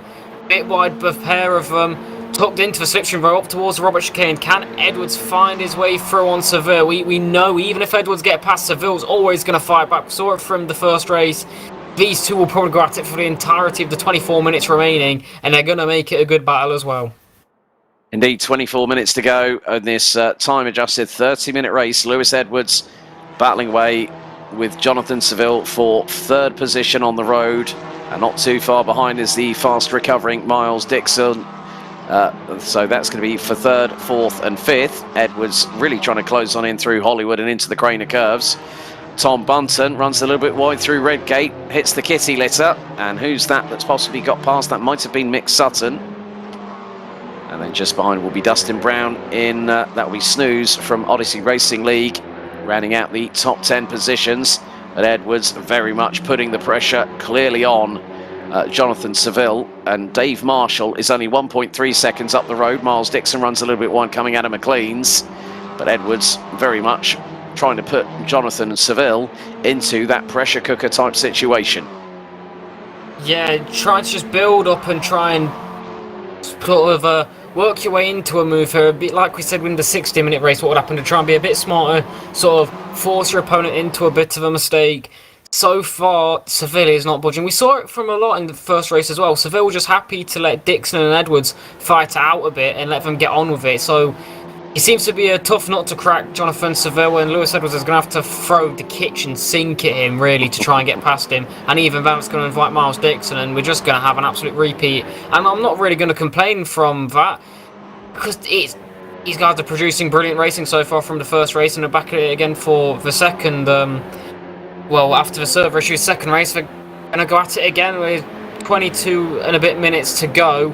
just sticking to the back of him right now. Miles Dixon slowly closing after his incident earlier in the race. So far, though, Jonathan Seville is holding Lewis Edwards back mightily fine, and he's not really budged, or he's not being moved about on the track. He's calm and collected right now, Jonathan Seville. As you say, that drifting a bit wide through Coppice, and that now might open up a door as he goes a bit defensive to the right hand side of the track. Lewis Edwards, can he get a move in towards turn one? No, Jonathan Seville ends up pulling away down the straight there actually, so I don't quite know what that was about. No slipstream, but a bit of a mistake into the braking zone. Lewis Edwards closes right up onto the back of him, tucked into a slipstream run up towards Redgate. Can Edwards make a move? Done.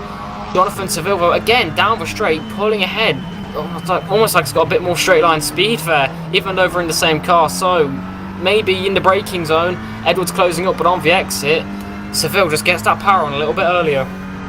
I think what Lewis Edwards is trying to do to Jonathan Seville is maybe try and put the pressure on enough that Jonathan Seville makes an unforced error, and that will be basically the opportunity for Lewis Edwards to have both big barn doors open at the same time and casually walk through. And that is what can happen in touring car racing. With the amount of lockups from both drivers, Miles Dixon is still trying to close on in. Dixon is about 1 second behind these two, as Edwards again through Coppice, taking a tighter apex. Now this is going to give him a good momentum carry coming down Starkey Straight as they head towards Roberts once again. So you've got the picture in picture. Edwards pulls to the left-hand side through into Roberts, maybe to carry the speed through. Seville goes bumping over the curbs, so does Edwards. And Edwards gets a better run coming out of Roberts. Now latches onto the back bumper towards the outside through Redgate. Lewis Edwards and Jonathan Seville go door banging into Redgate, and there is Miles Dixon. And that gap through that contact between the two battling over third position has given Miles Dixon a lifeline.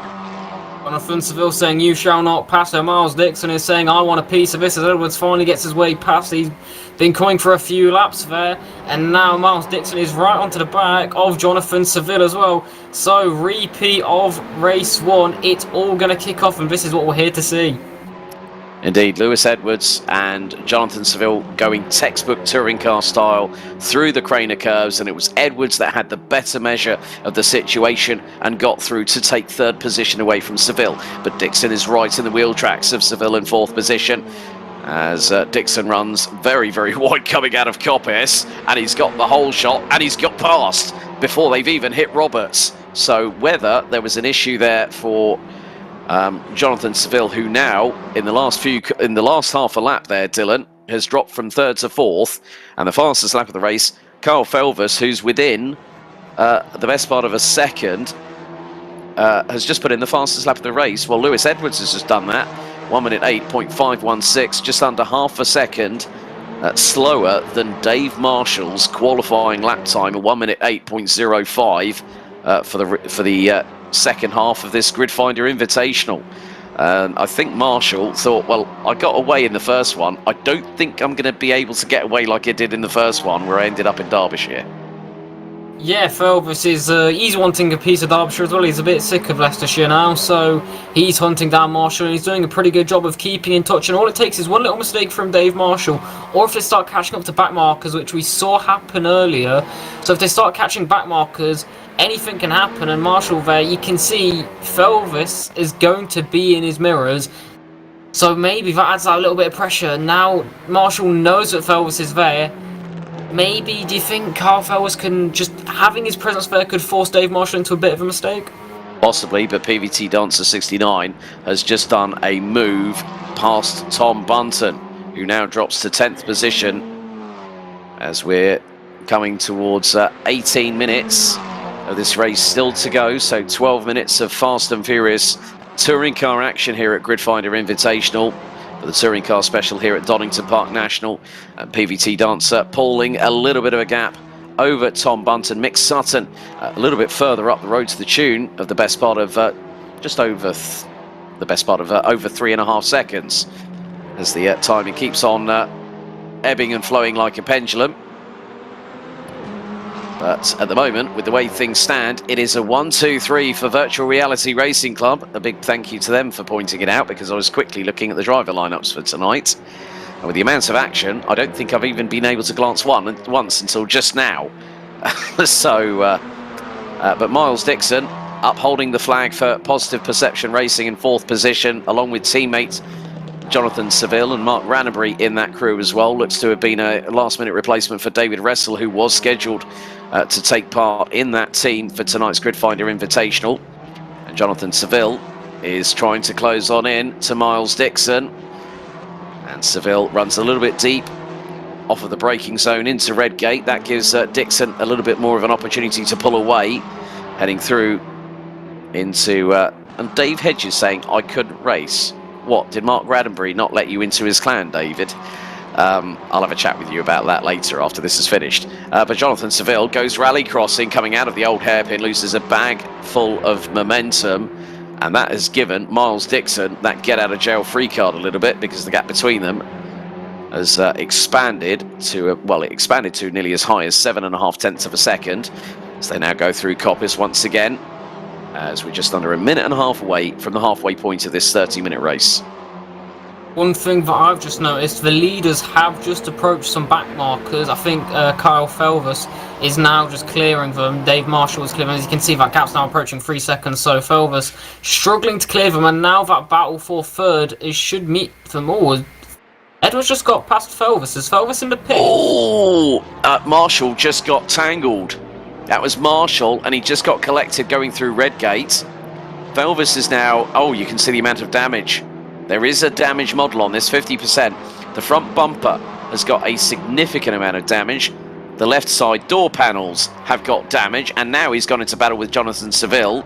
Felvis was nearly all crossed up coming through the exit of the, well, the second third of the Craner curves. So damage is now playing a part into this race. 50% damage on these cars, that's the damage model. And some have gotten away with a lot more than others. Miles Dixon now up into P3, chasing down Lewis Edwards, who's 3.1 seconds behind Dave Marshall.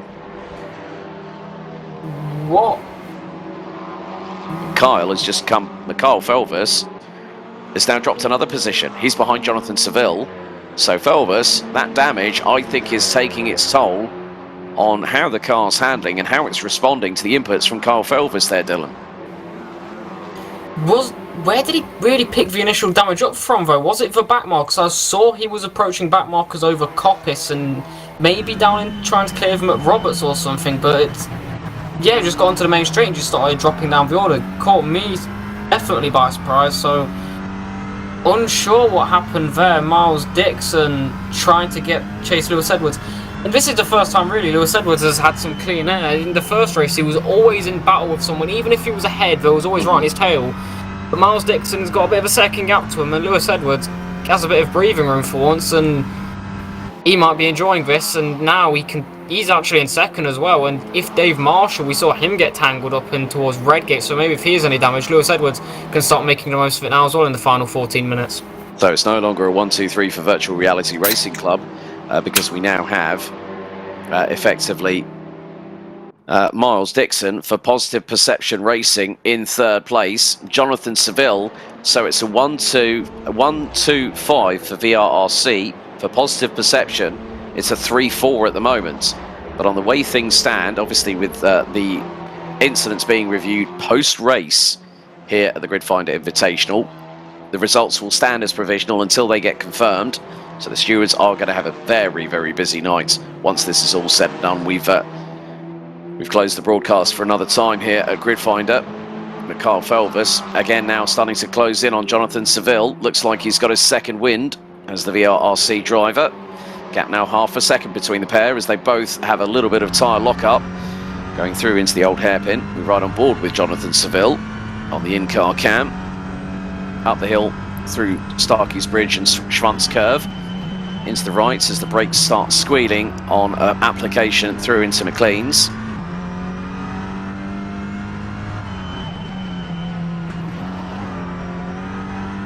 It's really good to see the way that the car they have to rotate the car coming through.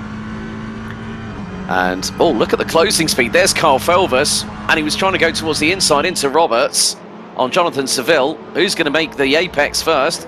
It's Seville, but Felvis bumping over the curbs, going through into the exit of Roberts.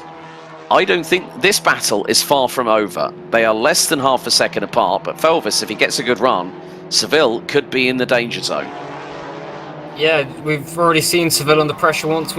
In the first bit, we didn't see him making any mistakes, and once people started getting onto the back of him, really in this race, we saw him start to really make some mistakes when the pressure started coming onto him. And Felvis is right all over the rear bumper as they're going towards the old hairpin. A pair of them locking up in sync, though, as they're going to go through Starkeys and Swartz uphill. You think the hybrid system, both of them probably going to be putting it to the limit there, but Felvis definitely has the hybrid going at the top speed.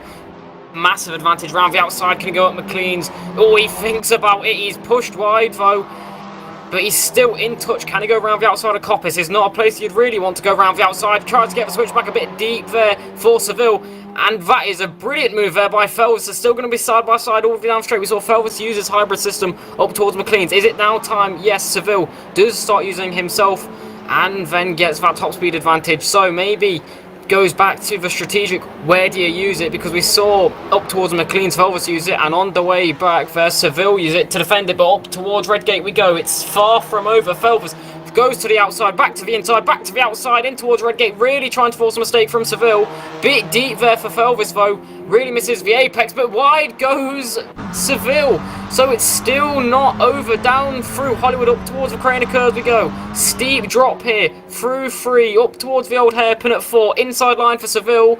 Bit deep, no, he holds on to it very nicely, but Felvis has got a very good run as they're going to run uphill again, up towards McLean's, through Starkeys, round the outside at Swartz. Can he get it done? He's going to the inside line for McLean's. This is brilliant racing from the pair of them, leaving the space very clean, round the outside. Brilliant defending there, though, from Jonathan Seville, and he's still holding on to this position as we go up towards McLean's.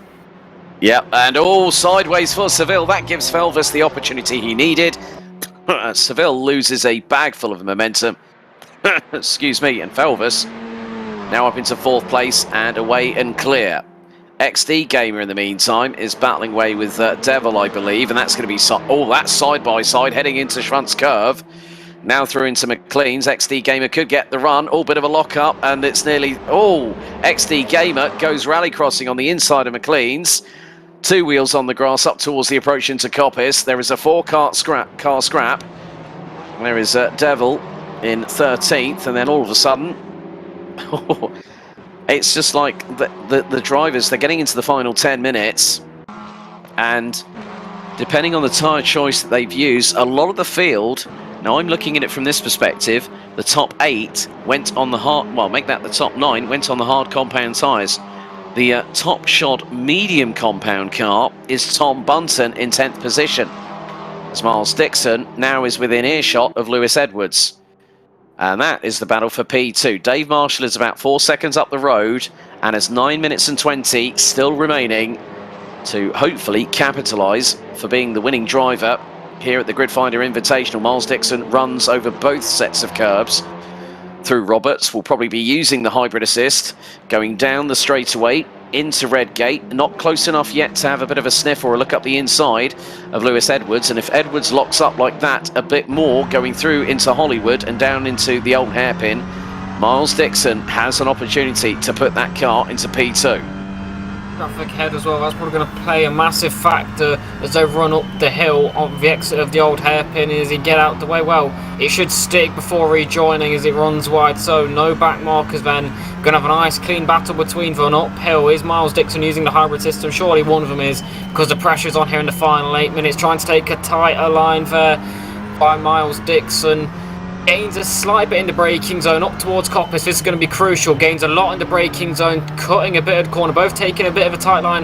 Now running wide, Miles Dixon massively. That's not going to help him. Dipping a bit of a wheel onto the grass there. And now down the back straight, hybrid system definitely going to be in use for the pair of them as they run up towards the Roberts chicane. Not close enough for either of them. All very late on the brakes there. Miles Dixon just about gets it slowed down, and a little kiss on the rear to Lewis Edwards just to let him know he's there. But that could have ended catastrophically. I bet Edwards is looking in his mirrors left and right and everywhere possible. Lock up again for Edwards going into Redgate. Dixon just over 2.5 tenths of a second adrift as the cheers are coming in for Snooze and PVT dancer for Odyssey Racing League. But Dixon a little bit further away going down through Craners. Edwards nearly locking up the back, and he goes wide coming out of Old Hairpin into Starkey's Bridge. Through into Schwantz Curve. Both will be using the hybrid assist. And now brakes definitely squilling away like a good one, going through into McLean's. Both second and third place drivers run a little bit wide coming out of McLean's, now into Coppice. Edwards and Dixon take the same racing line. Dixon a little bit wider coming out of the second half of Coppice. And now down Starkey Straight. 7 minutes still to go, and Dave Marshall is leading the way.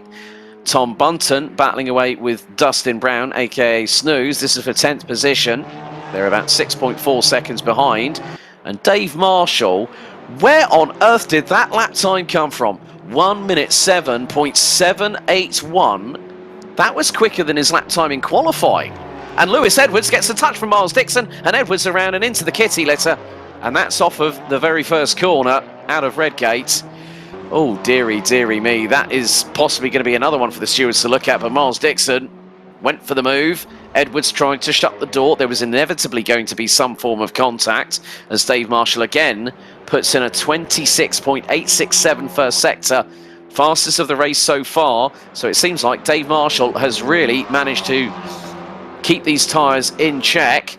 And that is Lewis Edwards, and I think Miles Dixon has done the sporting thing as if to say, sorry about that, I'll let you back through and let's commence battle once again. I think they just want us to have some brilliant hard-fought racing there, but yeah, sportsmanship to the max there for Miles Dixon. So, brilliant stuff from him, letting him through, recognising his mistakes, and maybe saving the stewards a bit of a job there. So, we can commence for another round of these two going at it. So I was really enjoying it as we're going to the final 6 or so minutes through the final chicane. We go once again. Dixon versus Edwards. Edwards we saw starting to make a few mistakes, maybe starting to feel the pressure, a bit of door-to-door contact as they got towards Redgate, and Dixon just forces his way through. Well, the contact happened long before the braking zone, and there's both drivers going a bit deep there. Edwards more so than Dixon, and now Dixon can probably run off into the distance now. Well, Felvis was closing in quickly on Edwards, so has Felvis is about half a second adrift as Edwards and Felvis now make their way through into the old hairpin. Dixon still now holding on to second, is about 1.3 seconds up the road from Edwards. There's Devil in 13th position, battling away with the likes of XD Gamer, and that's Tom Bunton actually. So Tom Bunton trying to get through. Has to avoid very, very quickly indeed. Just under 5 minutes to go, and Carl Felvis is within 3/10 of Lewis Edwards. This is going to be interesting because these two are teammates.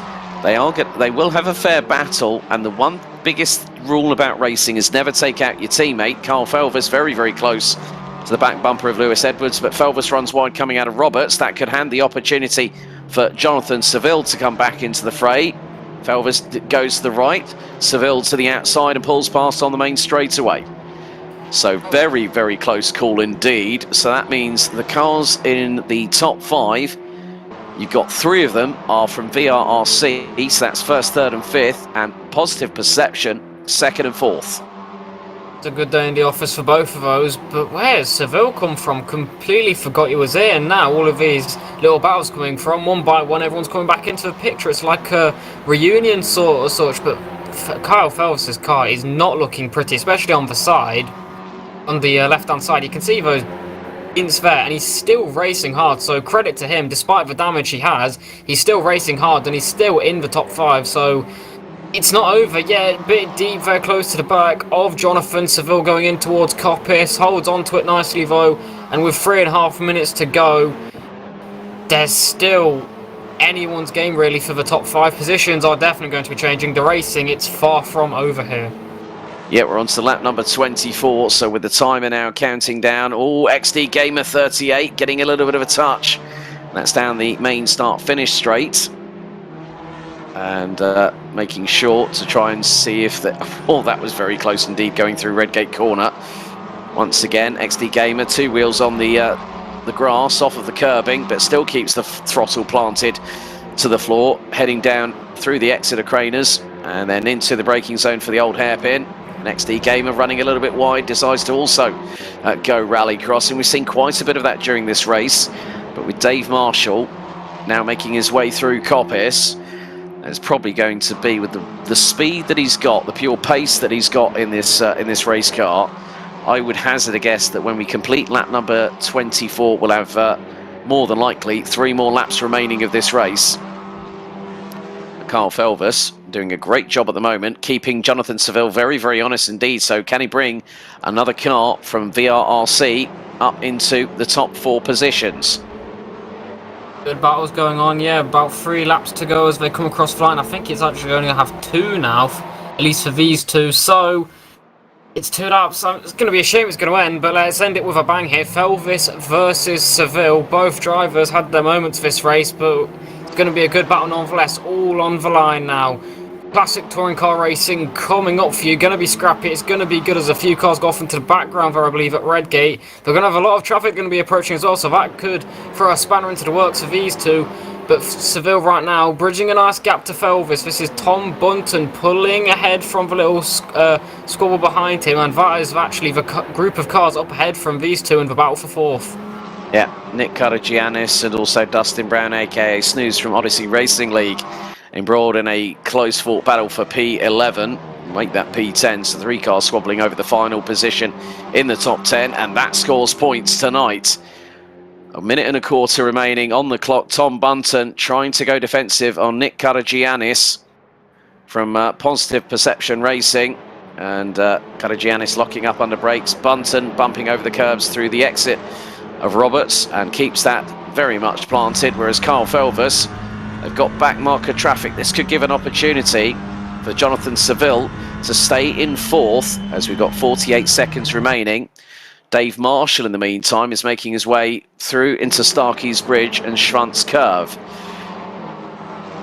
So 37 seconds on the clock remaining. That could be the difference between whether Dave Marshall, with a considerable gap that he has over Miles Dixon, which is stretched to just north of 12.7 seconds, whether he's going to make it in time before the checkered flag falls. But Carl Felvis right on the back of Jonathan Seville, looking to the outside as there's 2 cars in front of them. They both negotiate the traffic very, very expediently, and a little bit of a touch left front to right rear as they make their way through. There's Dave Marshall.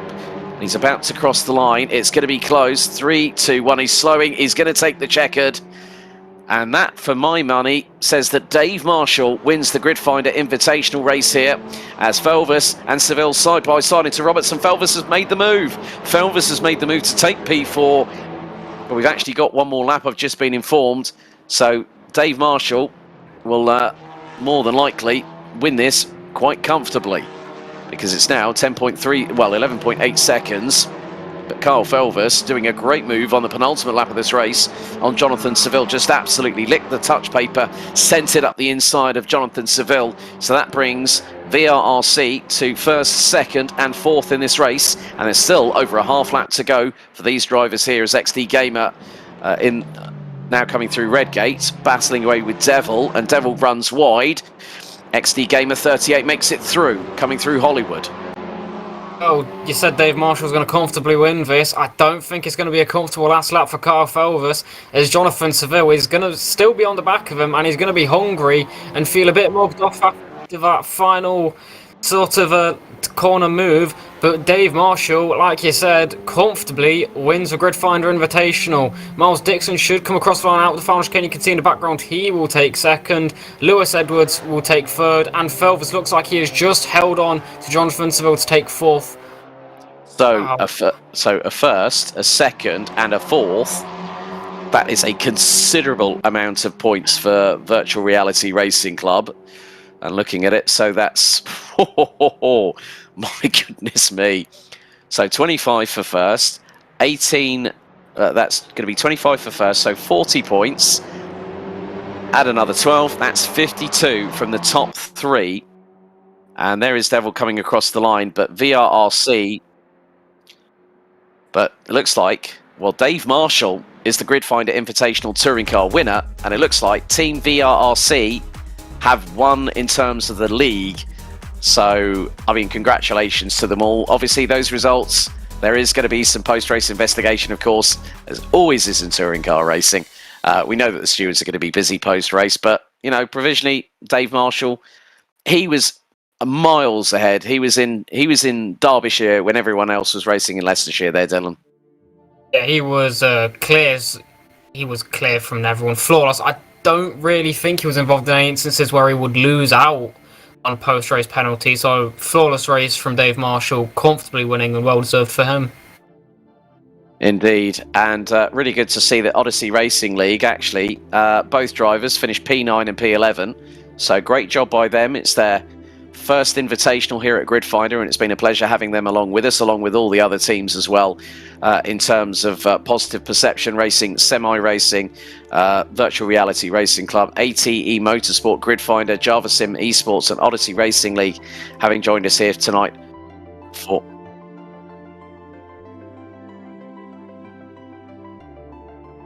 So, well, we're just going to go to a brief commercial break, but right after these messages, we're going to have some interviews.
So, thank you very much for rejoining us for our post-race interviews, and we've got the winner of the Gridfinder Invitational Touring Car Special here at Donington Park, VRRC's Dave Marshall. Dave, it's been a long time since we last spoke, but many congratulations, mate. You absolutely bossed it.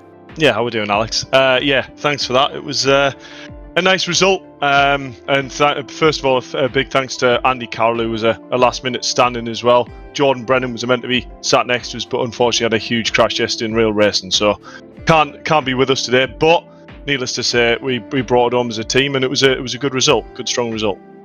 I think also the battling that we had in this touring car adventure around the Donington Park National Circuit, it's nice to see rubbing very much paramount in touring car racing, wouldn't you say?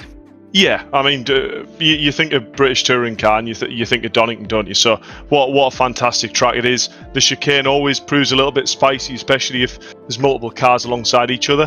But luckily enough, I sort of managed to get a clean enough break in both races to sort of tackle that part reasonably clean. And yeah, from then on, it was just sort of set my delta lap time and just keep trying to repeat it and pull the gap, really, and keep your eyes forward, not in your mirror.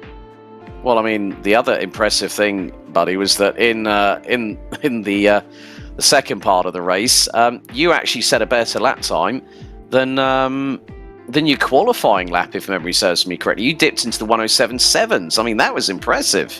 Yeah, I mean, if I'm truly honest, it was a little bit expected. Obviously, in qualifying, we don't have the hybrid system available, and I think I probably used about 4 hybrids on that lap. So you gain a significant amount of horsepower, and you get 10 seconds worth of it as well. So basically, any big incline or any acceleration point, press the button, and it was taking about 0.3 off each time I pressed it. So yeah, I managed to take about a second off what my usual delta lap was for that race. So yeah, really good strong result, and super happy for Virtual Reality Racing Club. Big thanks to Rich for entering us into this championship, and yeah, it's had its dramas with the server restart, but you know, these things happen.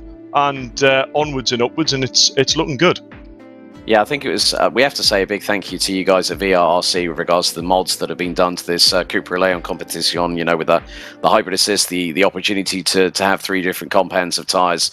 We really do appreciate the fact that you guys have come to race with us here at Gridfinder, and well done tonight once again, Dave.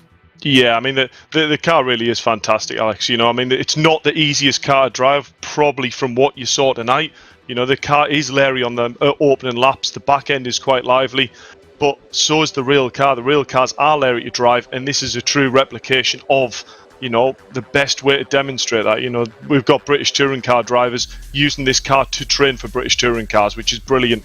So yeah, we're really happy with where it's at, and top job, Alex. Thanks for the comps tonight as well. No worries at all. Dave Marshall from VRRC, our Gridfinder Invitational winning driver tonight. Thank you very much, buddy. Let's see if we can get another driver in for an interview. Let's see if we can speak to Positive Perception's Miles Dixon, who was definitely in the trenches a lot of the time during the racing. Miles, good to have you with us. Well done tonight. I know that you were definitely in the trenches, weren't you, this evening? Yeah, I was, but it all came out overall. I think one of the other things with regards to, you know, just showing the real sporting side of the incident between yourself and Lewis Edwards, you know, for you to give that position back, and to then a couple of corners later you were back at it like nothing had happened. I mean, that really just shows how, you know, there is still chivalry in racing, and you just thought, well, I'd made a mistake, I've held my hands up to it, I'll let Lewis pass and we'll just go back at it again. Yeah, it was my fault. I broke a bit late and then tried to throw it on the inside, but managed to catch his rear end and spun him off, so I said I need to wait for him. So I owned up for that. But still, to be in the top 3 at the end of this race, I mean, despite all the server dramas that we had, you know, after what was a pretty good first half hour, you know, it was just like nothing had happened, and everyone just decided, yeah, it's touring cars, we're going to have some fun. It's Donington Park. I mean, I know that you're normally on Assetto Corsa Competizione, but what was it like coming back onto the Assetto Corsa platform and giving the old touring cars a go? It was good. It felt a bit weird at first because I couldn't get used to the braking on the cars. But after a few laps and testing with my teammate Johnny, worked out well. Indeed. And of course, you know, Positive Perception, I think got 2 cars in the top 5, so a pretty good result for the team, wouldn't you say? Yeah, it was a good result, and it was last minute getting invited by Mark to race for him, so we accepted that. Brilliant. Well done tonight, Miles, and congratulations, and thanks very much for joining us here on Gridfinder. Thank you. Take care. So, Miles Dixon from Positive Perception Racing. And last but by no means least, we're going to go to rounding up the top 3. Lewis Edwards from Virtual Reality Racing Club joins us. Lewis, just like Miles, you were in the thick of the action. I don't think we kept our eyes taken off of you at any point during this race, because it was flat out door rubbing, paint swapping. It's how touring car racing should be. Yeah, I'd like to say we both did that on purpose to get screen time for our respective leagues, but no, we just absolutely went for it. It's all a bit of fun in the end of the day. We definitely no quarters held there. We really, you know, went at it, but it was all good. And yeah, you know, there was a bit of swearing in our respective chats probably when it wasn't going so well for us, but then we had a little chat at the end and a laugh in the waiting room. But yeah, really good to get a P3 out of it in the end. It's kind of my first race in a front wheel drive car competitively, so I wasn't expecting a podium, but I did put in a lot of hours practice for it, and I'm glad it paid off for us in the end. Well done tonight, Lewis, and thanks for joining us here on Gridfinder, and hopefully we'll have you guys back at some point in the not too distant future, as in Team Virtual Reality Racing Club as well. Yeah, thank you guys, and I look forward to whatever race we join you guys in next. Brilliant. Thank you very much, Lewis Edwards from VRRC. But Dylan, you know, despite what's happened, we've had 2 fantastic half-hour races, 2 qualifying sessions. Dave Marshall is king of the touring cars here on Gridfinder Invitational. But we had, you know, you and I were thoroughly captivated for over an hour's worth of racing, including both qualifying sessions. Well, it was brilliant. I mean, like I said, it was a bit of a hidden gem via the server instance. It got us an even better race because the shorter race meant people were more sort of argy-bargy. They more risky with the sort of overtakes, and we got some brilliant racing, clean racing. We saw a good amount of sportsmanship as well. So it's the whole package tonight, and I've really enjoyed doing it. Brilliant. I think really to close things off, we're going to bring Tom from Gridfinder in. Tom, you must have had an absolute blast tonight on these touring cars on Assetto Corsa. Yeah, that was fun. I don't usually race. I'm usually kind of in the background trying to, make sure that everyone knows the race is happening and helping with servers and setting stuff up. But no, I thought I'd give this one a go, and it was a lot of fun. I was happy with some of my faster lap times, but I didn't have the consistency because I haven't had the practice, sadly. But no, the racing was really good. The VRRC guys did really, really well. So did the POSPA team. So it was a good race to be part of, and I was just making sure that I was getting out of the way at the right times. But we had a little hiccup in the middle with the server, so that's lesson learned. The nature of these invitationals is that we do a different platform, different game, different style of racing nearly every month. So we have to learn how to do it afresh pretty much every single month. So yeah, apologies for the issues there, but massive thanks to Craig as always for putting in all the work over the last couple of weeks to get this running, and the push right at the end there for recruitment for our drivers. So thanks Craig, I appreciate all the work that you do, and obviously thanks to you guys for the fantastic broadcast and commentary, and of course VRRC. So VRRC had a couple of that. Well, four drivers in tonight. It did incredibly well, and obviously set us up with the mod, which drove fantastically. So yeah, thank you to everyone who's made tonight happen, and we'll be back next month with another different format. Indeed, Tom from Gridfinder, thank you very much, buddy, and good to catch up with you as always.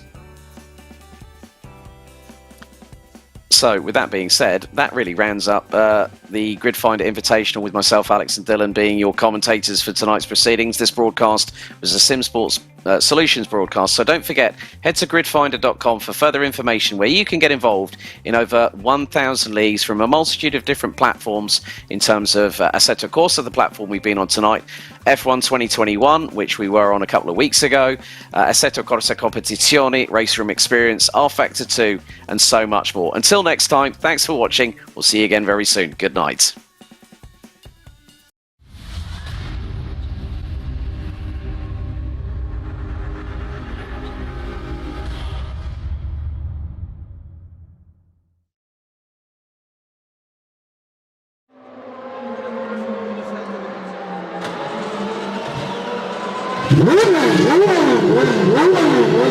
Woo!